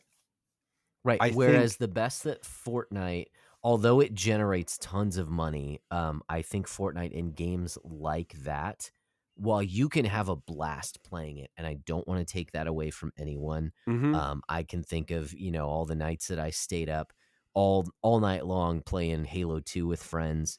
I'm not trying to bash those kinds of games or modes or anything like that. Just sometimes just having fun with friends is enough. Like that's all you want. No, yeah, I mean, And it's sometimes great. that, You create memories. yeah, exactly. Yeah. Um, but it's not going to be any more than that. Is really the times that you have with your friends. I think especially with Fortnite, it's not trying to be anything. And so again, I have that ounce of respect for it because it doesn't even try and put up any pretense of like, Mhm. no, because this game, this mode, what you're playing is transient. Like it's not going to last. Like inherently, come play, spend a night playing, Fortnite, and you'll have fun, and it'll be gone. And so, like it's completely it's very transient. Yeah. Yeah, Whereas I yeah. think the best that the medium has to offer, and again, not totally denigrating that because you can have a great time with friends doing that. But I think the best that the medium has to offer actually has something to say or something you get to experience in the way that a great piece of literature also has something to say just by having you experience it. Yeah. There's something about you experiencing a story, you experiencing elements of a very well crafted video game that's not. Fortnite is more of the arcade. you know. Yeah, it like yeah, and I think too like it's sort of like doubling back because one of the things we sort of Mhm. touched on it and we didn't stick there too long. It's not to say that we don't respect or even enjoy like the big costly spectacle, but Right. there are problems sort of associated with that. And you know, like one of the things is like Red Dead Redemption 2 is uh, it is monstrous. It's hundreds of hours. Mhm. Mhm. Hundreds of millions of dollars were spent on that game. It's rumored that over $1 billion has actually been put into GTA 6. Whoa. But part of what they're doing is like they're pushing fidelity and everything else. But like again, 250 million units sold of GTA 5. Like that game, GTA 5 Right. just is like it's Fortnite-esque in its sort of scale. And so like there is capital there that can be dedicated to that. But like the thing is like and GTA 6 probably will not miss. You know what I'm saying? Like GTA 6 Right. will probably sell like 100 million units in its first year, something insane, you know. Sure. Um but all that being said, Yeah. it's like I love The Last of Us. I'm actually really like, I've been talking to Micah a little bit, and like I'm really there's a Last of Us Okay. parts 1 and 2 remastered collection thing that I'm really kind of like hungry to play because I like those games and or I like The Last of Us. I need to play The Last of Us too. Anyways, but there's like I love that really like high fidelity big spectacle stuff. Like I'm probably more of a mark for that than you are in some ways. Like, Mhm. like I loved Ghost of Tsushima, like and again, that's that sort of like high end, you know, sort of like, super produced, like I want that, but it's like but there is a part of me that's just like and it's like there's a needle to be threaded there. And I think even sort Mhm. of like, we were talking a little bit about Assassin's Creed. I can't remember if we were talking about that before we started recording or not. But like the sort of no, we did mention it because like the 1,000 people in the credits, you know. Mhm. um Right. Right. but there's sort of a danger there. Like Assassin's Creed Shadows did really well, right? It sold really, really Mhm. well. But unfortunately, like the what it needed to maintain that and sustain that that that that development team size, it didn't Mhm. come close to those numbers. And so there is almost like this like sort of like diminishing returns when it comes to like sort of pursuing fidelity. And I think in some ways like Sony has kind of backed themselves into a corner because that kind of was like the thing. Mm. It's like that's one of the things that they hit. And it's like so you're in this very like risky territory, right? Where it's like Yeah. sort of the hallmark of your games is this super high quality,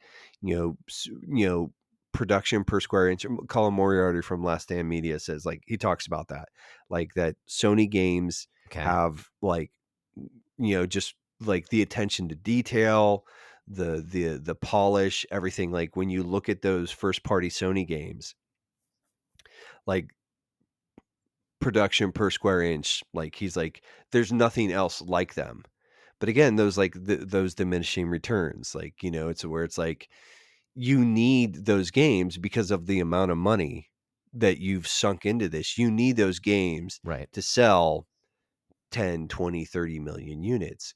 Whereas if you have something that's a little smaller scaled, like you can be a little more loosey goosey. And I think, like I said, I want both. I just think that and I think what the really sort of interesting part is like the common thread there though is like when you look at The Last of Us parts 1 and 2, or when you look at like the God of War and God of War Ragnarok, or like there is a very like the direction is very singular. Like maybe that Mhm. you can get like maybe a little lost in the weeds, but like The Last of Us is no stranger to The Last of Us parts 1 and 2 are no stranger to controversy. So, Neil Sure. Druckmann Yeah. and Neil Druckmann helmed those. So,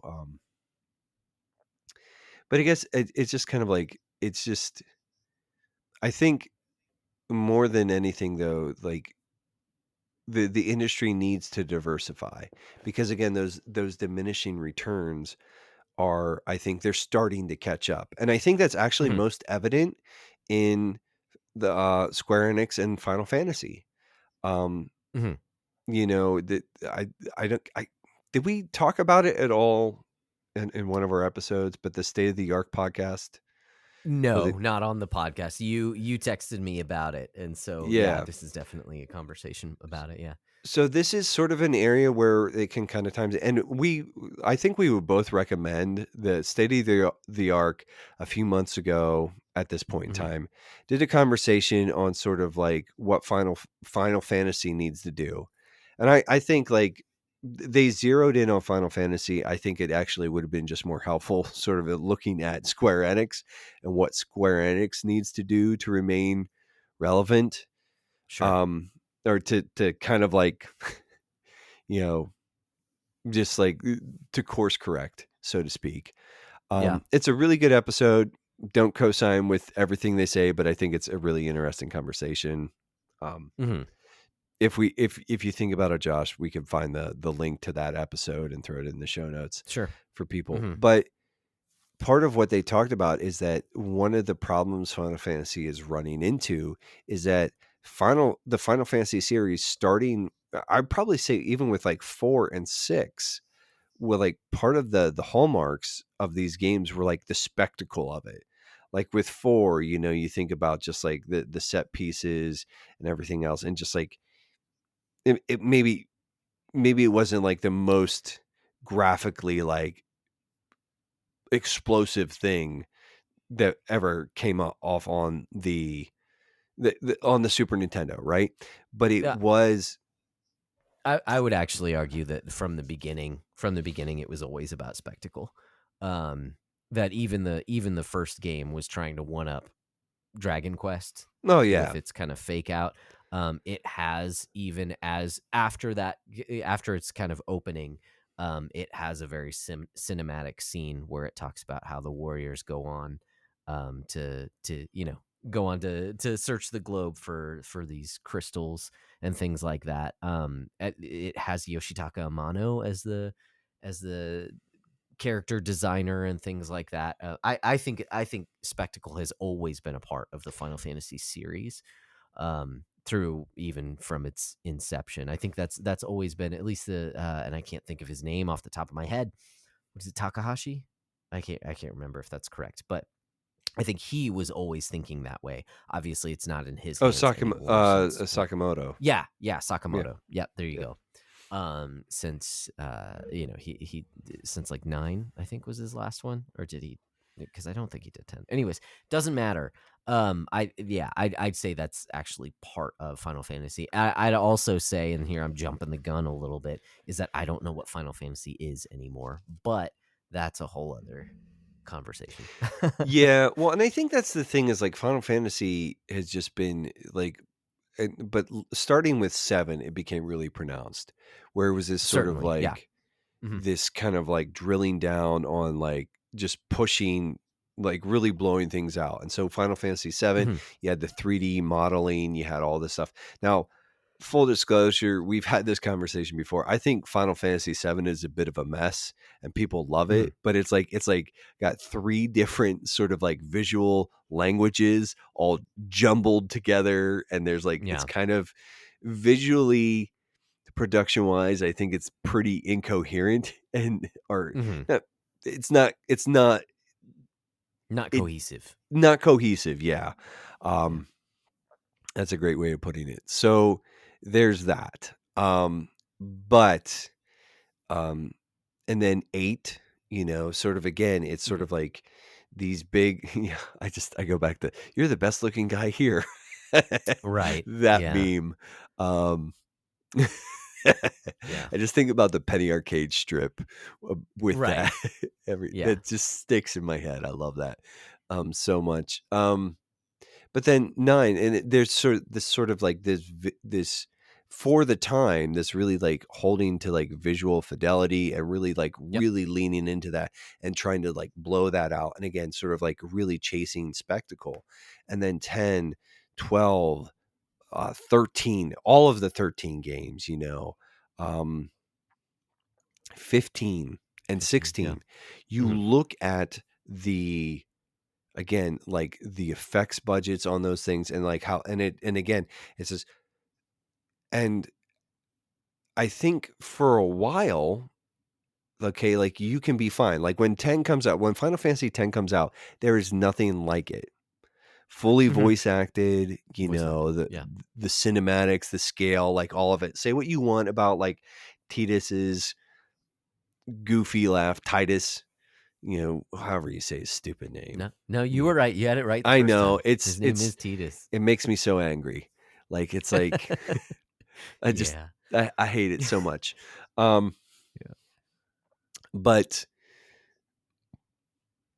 and you know what I'm saying, and I think like even with the Kingdom Hearts games, like there's a really like the production value has just been like they've just crammed it in there, but there's diminishing returns. And it's like we sort of alluded to that when we just like earlier when we were talking about how does like Final Fantasy Remake sold 7 million units. That's massive.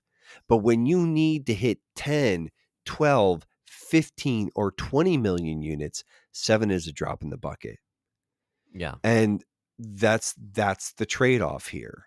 Like 7 million units, 7 million units of a game is huge. Well, and let me go a step further is that, and I get why they did this, but this is not only a game with a massive budget, but it is a game with a massive budget that is part of a 3-part series of games with massive budgets. So when you see, second installment does not give us the return we wanted. In fact, it's lower than the first installment. That does not, if you're reading the tea leaves here, that does not spell good fortune for your third installment, so this is like exponentially large budget because of the way that they did this. And again, I understand why they did this. There was tons of hype for a Final Fantasy VII remake. I was there. I remember when those rumors swirled for literally 10 years before it was ever announced. I get it. I understand why they did it, but it's also taken another 10 years to release. So and it's kind of like it's also one of those things though where they have really abandoned some of those smaller initiatives where it's like and it's not to like we could like I could just go after it's kind of a pastime of mine to go after Square Enix because they've hurt me so badly where I'm just like it's like, what have you done to my favorite things? You've ruined this. I'm still angry about that the Valkyrie profile thing. Or what was that about? And so that might be a counter argument though to what you're saying is that they should go down these smaller routes. I mean, that's what that was, and but it was and it was panned for that for not. But it was being a half bigger cooked. budget. It was like, dude, like it was like Right. it was low effort, and that's not what you want either. It's like do a smaller scope thing, but like put the time and put the necessary budget in, and it's I think, and I guess sort of like it goes back to something that I've said here is that I think maybe not so much with Atlas because I think they see a fair amount of success and they're not quite as stagnant per se in comparison to probably Square Enix in my estimation. But like I think Claire Obscure Expedition 33, which is a mouthful of a name. It's But I think what it does is it kind of puts Square Enix on notice in particular. Okay. In the sense that it's like it's competing.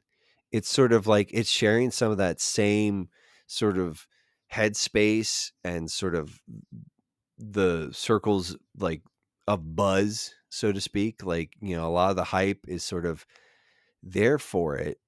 And it did it at a fraction of the budget. Like Actually, I'm just gonna look up something.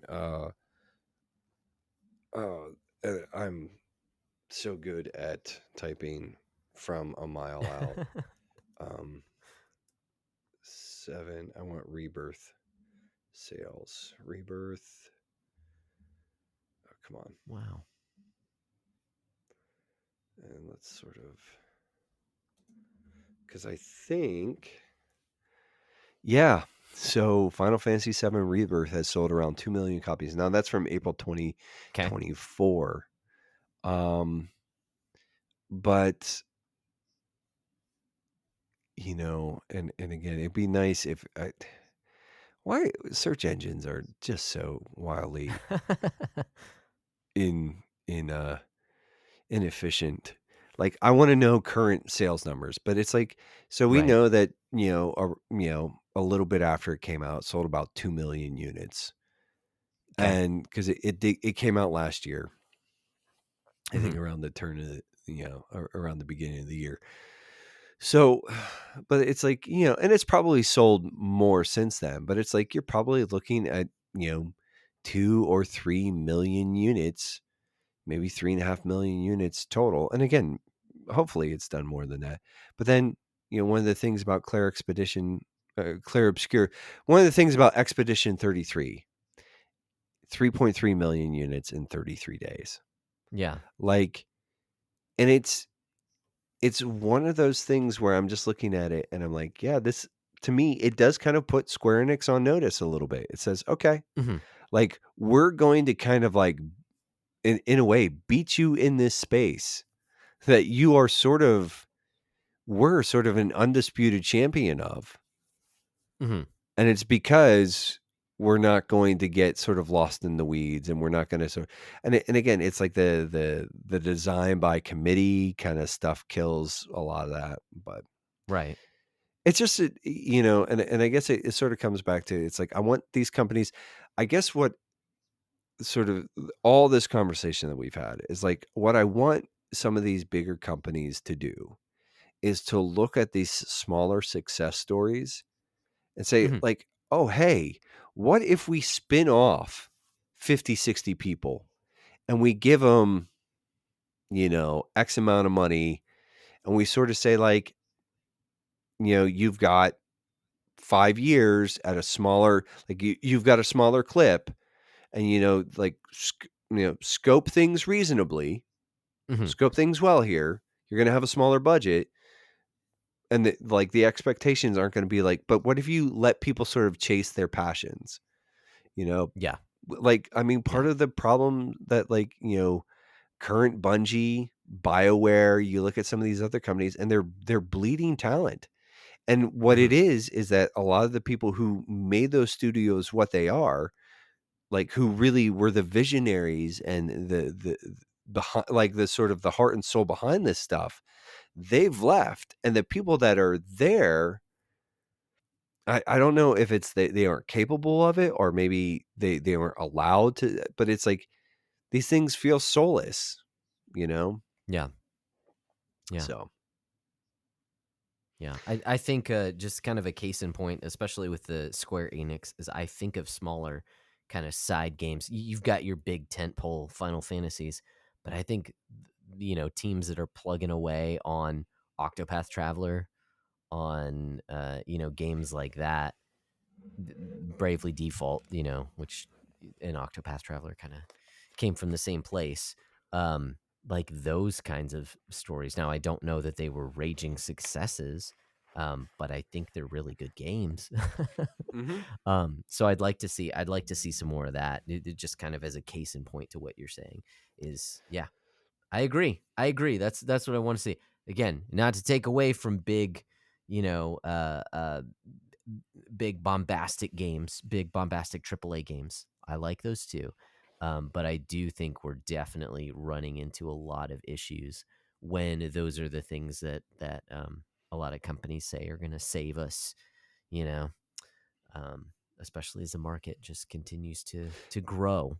So, Well, and we don't need to spend too much time on it, but you did send me a link to mhm. an article that talked about Yeah. One writer's concerns regarding a deprofessionalization within the industry.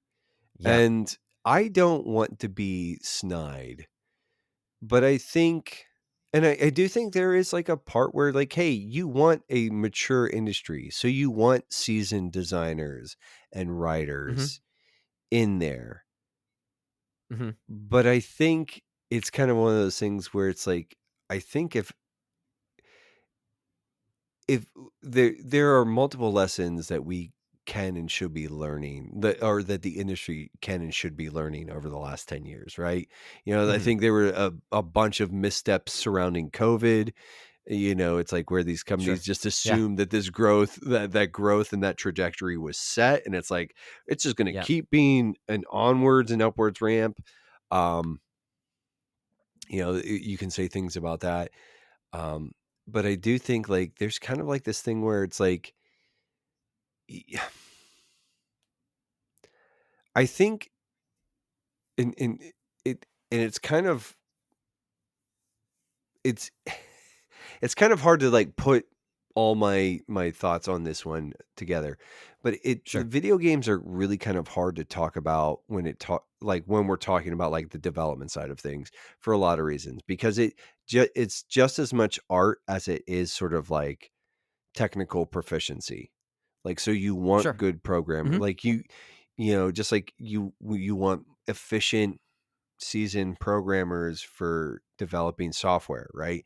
Like, because there's like a software tech side of things, but there's Mm-hmm. also like an art side. So you want seasoned writers and artists and all this other stuff. So there's sort of, it's this blending of like really high end technical Mm-hmm. like precision and capability matched with sort of art that is probably only sort of even the only thing that comes close is probably like movie making in a lot of ways, or like the Right. music industry, right? Like you need sort of like this high level sort of like technical proficiency just when it comes to like the tech and everything involved, in addition to high levels of talent and vision. But I think like part of the problem has been there's been like a pretty broad corporatization where it's like this stuff has been Yeah. turned into Yep. like basically assembly lines. And Mm-hmm. I'm going to sound a little harsh, but like maybe we don't need all that. And Yeah. these people would be, because the guy was like, what if we lose all this institutional knowledge? And it's like, Right. yeah, that is a concern. But Mm-hmm. I don't think it's just going to be like, oh, you're going to chase off all the good talent. What they're going to do is they're going to go like that. Even, and again, going back to Claire Obscure, one of the things that's really is like he worked for Ubisoft. He was bored. He went and did his own thing. Yeah. And I think I'm looking at it and it's like, there's like, yeah, it's like, I think there is like, hey, it's not completely invalid. Like we don't want to lose a lot of that institutional experience. Mm-hmm. At the same time, it was like that there was a lot of, like I read through that article and I was like, this feels Okay. like a lot of hand wringing. Yeah. Yeah. Yeah. And I mean, I can link the article here on in the show notes, in the description, all that fun stuff if you'd like to read it yourself. But the author's concern was that at PAX East, most of what he was seeing were from indie devs and for smaller devs in general. And so his concern was how that changes.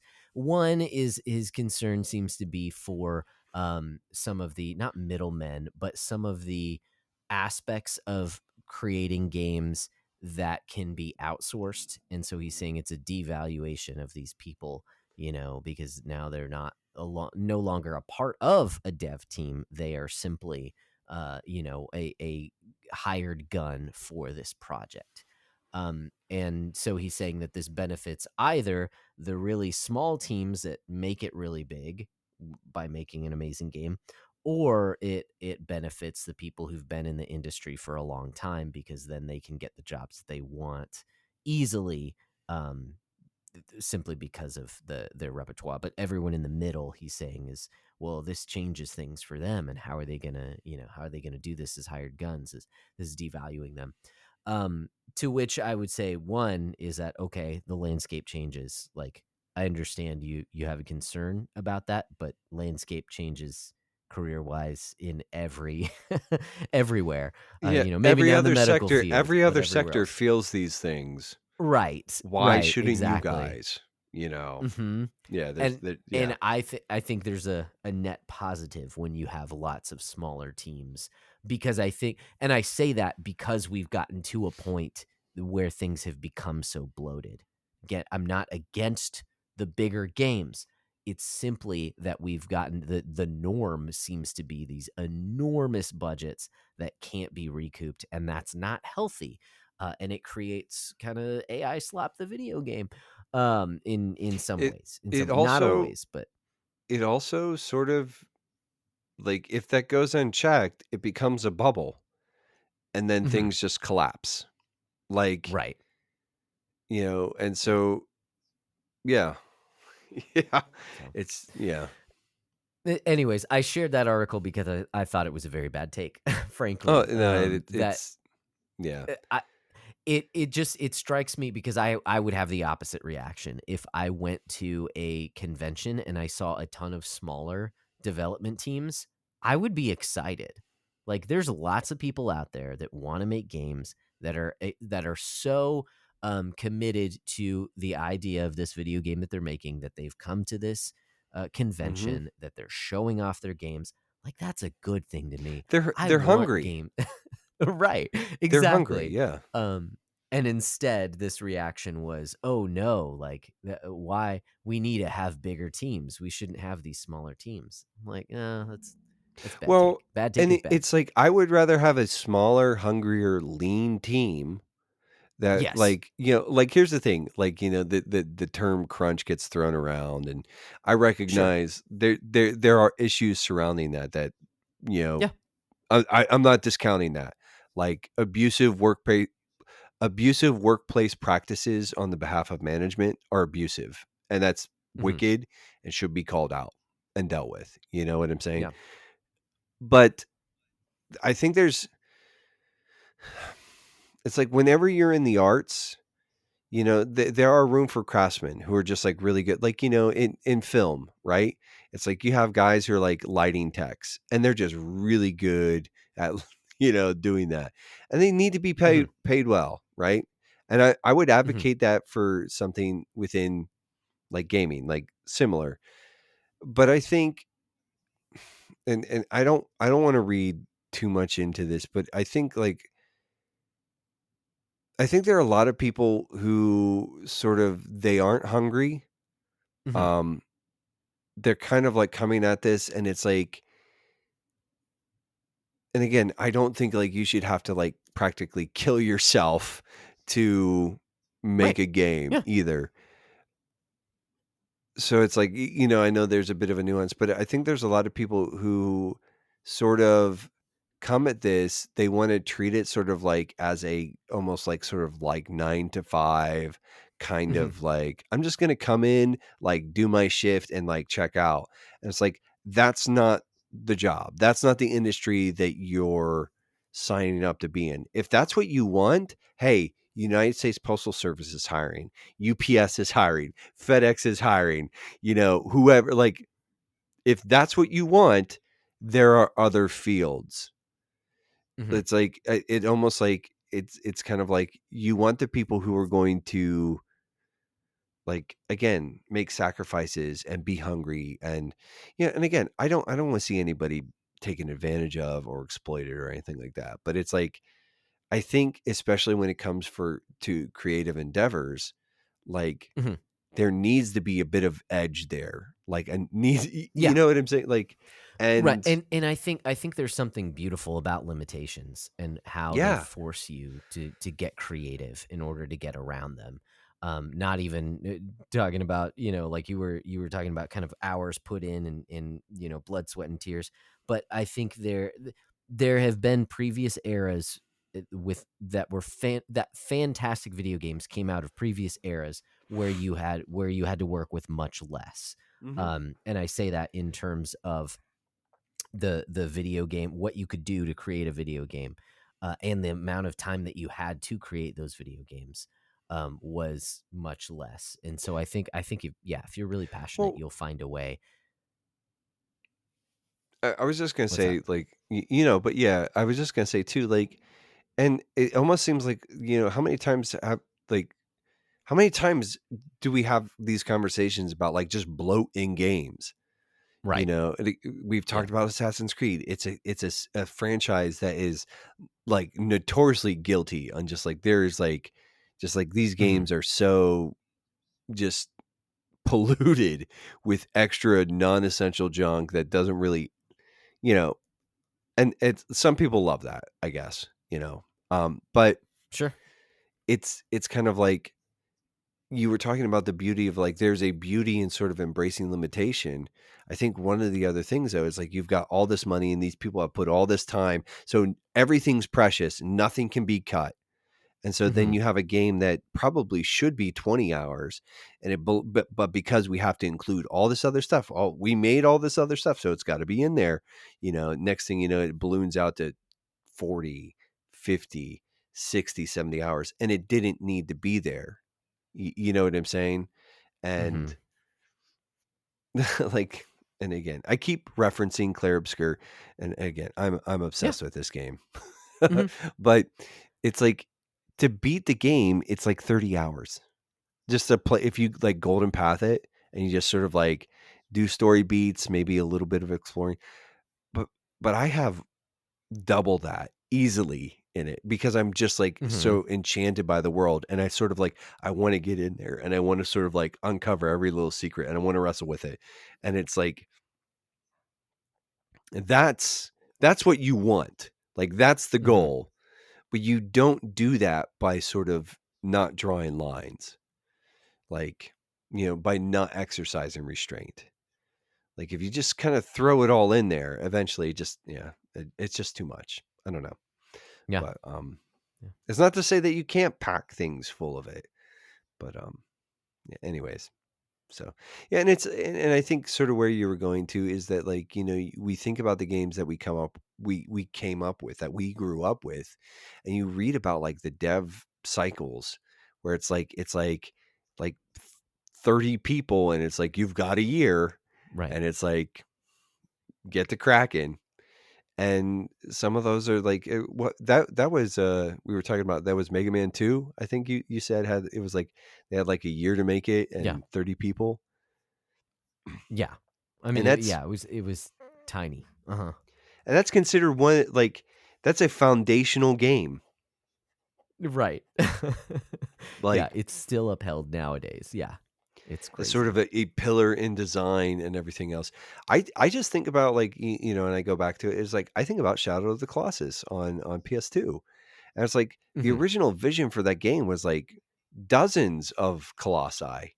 And they ended up with like I think like 14 or like 16 or I can't remember the actual number, but it's like not dozens, and it's like Mhm. and there's a beauty and an elegance in sort of like the minimalism and the sort of the restraint shown. And I think that like yeah, it's just like I think there's a lot there, and like we're kind of like I think we're starting to like wander a little bit afield, but it's like Sure. Yeah. there's there's a lot of parts of this, and it's just like this is just somewhere where I think I am hopeful, and I guess where I'm kind of going with this is that I see Nintendo embracing sort of what looks like a variable pricing model, which I think is healthy.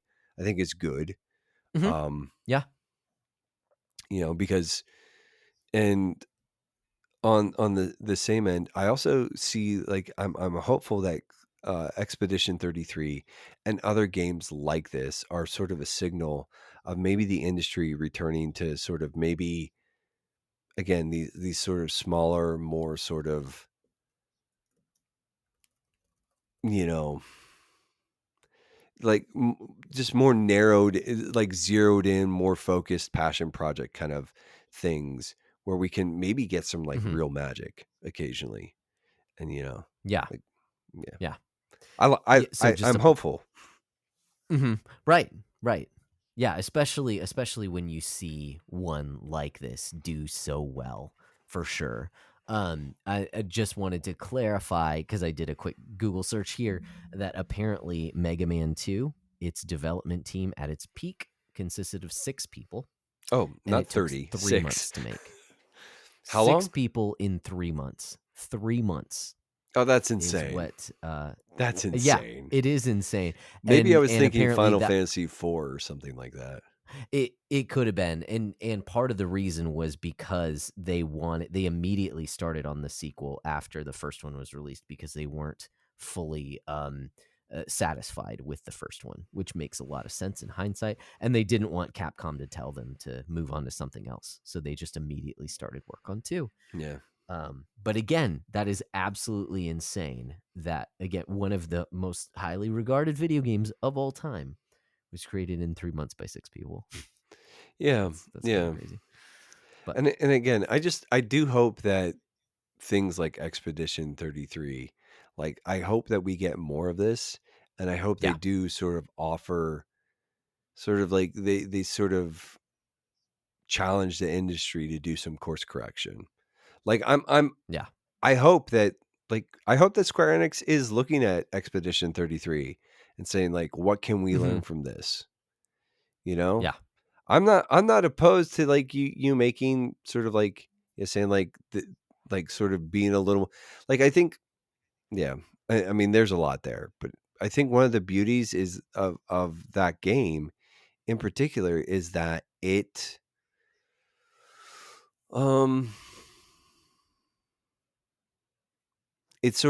very much a traditional turn-based RPG, while at the same time it's very much not. Mhm. And I think Okay. that's fascinating because I Yeah. anyways. So Yeah. yeah. Well, good stuff, man. I think this has been a good conversation. Yeah. Hopefully Yeah. we made a little bit of sense. Hopefully it was encouraging. But I think it gives you, listener, At the very least, the hopefully it was ability. entertaining. Yeah. Yeah. And you can kind of think through some of these things yourself. You know, what do you want to see in gaming, and what is the current state of games? Or maybe you don't care and you'll just continue playing the games that you love to play, or just beating down your backlog. That might be helpful as well. But our time is growing short because it has been so long. I don't know. That didn't make any sense, but I think you know what I'm getting at. We've been running our gums for a while, and it's time to It's land true. the plane. Yeah. And before we land this plane, we do have a few final forms. The next one being our weekly shout-outs, or episodely shout-outs, bi-weekly shout-outs. Those things where we just want to highlight something that's been going on in our community, and give a shout-out. So my shout-out this week is to the Redeemed Ronin on Discord, because he started this trend in our Discord that was a lot of fun, where he simply fed his screen name, his handle, into Chat GPT, into some AI slop, and asked it to just create an avatar based on that without giving much detail. And it just bounced around all of our Discord, and that was a lot of fun to see what AI slop popped out of it. I got a nice little character out of it, which I thought was very funny. And then someone created some fanfic based on that character, and then I felt very uncomfortable. But because of Ronin, course the that was great. degens in our Discord are going to make it weird. Right. Yes. But anyways, it was a fun time. I enjoyed that. Yeah. So thank you for sharing. Yeah. Nate, who do you have to shout out? Well, John, yeah, I did want to second Jono's contribution there. Even I joined in on the hijinks. You did. I mean, you made way more than anyone else. Probably a dozen different. Well, avatars. like, and that's like that's like kind of like a rabbit hole thing. Like once I start doing that, like I see how like tightly I can like dial that stuff in. Right. And I do like those tools. I also kind of resent what they do. You know, it's like, it's like, I've a bit of a love-hate thing with it. Totally. But in addition to that, I did want to shout out Micah. Micah Gear Solid, Mm-hmm. friend of the show, patron, and just like a solid dude. Was able to sort of like chat with him, not too long ago, and just kind of like do some catching up. And it's just like one of the things that just through this show and just like online communities like TRG back in the day, like just I don't want to get too into it, but it's like I think like not every online relationship you have is like substantial, but like I think about our friendship and how we're primary. Mm-hmm. We are internet friends. Yep. Like, and it's grown to be more than just internet friends, but like, Yep. but and just how a lot of the guys in our community, I have a deep and abiding affection for, even though it's like these are internet friendships. But anyways, Mike and I were able to sort of catch up and sort of like chew the fat. And the other thing is like, dude, I just again, one of the things that came up when we were talking was like he does that video game photography stuff. And he just Oh does like yeah, some of the coolest shots. Like for just sure. like if you guys want to see some like cool stuff, and he hasn't done tons of it lately. He has done some, but like you want to see some like really sick like captures, and he like Mm-hmm. tweaks them and edits them and does all sorts of like he plays with the saturation and all, like he goes to town on these things. But Yeah. he's Nice. got some really great stuff out there.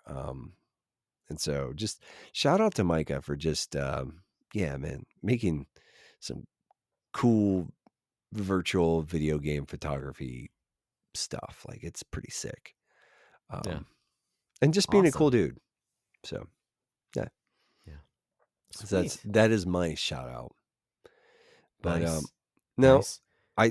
I think it is time for something else. But what is that? Here comes a new challenger. That's what it is. It's a new Ruh-roh, challenger. Raggy. A new challenge to face. Before we face this new challenger, let's get a little update on our previous challenges from the last time that we challenged each other. So I can kind of cop out a little bit. My previous challenge was one that I wanted to hit by the summer, and that was to lose another 10 pounds. I've since gained a little bit of weight since I was in Texas, a couple pounds. It actually was not nearly as much as I expected. But You I've been expected to keeping go up. down there and eat all of like Right. that homemade Mexican food, Uh-huh. but like you didn't eat all of it. You just ate Not all of it. some of it. So yeah, exactly. Did eat a good amount. And so now that we're back looking to get back into those things. So that will continue. I had intentionally kind of set that goal for the summer because I knew this trip was coming up, all that stuff. So I'm doing okay. Need to hit that pretty hard over the next couple months. So yeah, that's the only update that I have. Yeah. What update do you have? Mine was just so like there's a few sort of like long-standing challenges. I have been Okay. Yep. journaling with a little bit more consistency. Still not where I want to be. Sweet. Like I said, that is a discipline that I think has been really is always like when I do it, it is just good. It is a net positive for me. It helps order my thoughts. It helps sort of like helps me structure my days, helps me to sort of like decompress, all those things. Like it does a bunch of different, ticks off a bunch of different boxes. The big, one of the big buzzwords of the day is mental health. And when I journal, my mental health is in a much better place. With more consistency. But I said I needed to generate 3 actionable steps or sort of consequences or like things to sort of really embrace like a health journey. And I think I've thought about it over the last month.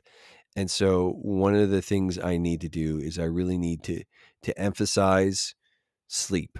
I need to really emphasize the importance of like, as a general rule, getting 7 to 8 hours every night. Like that needs to be a priority.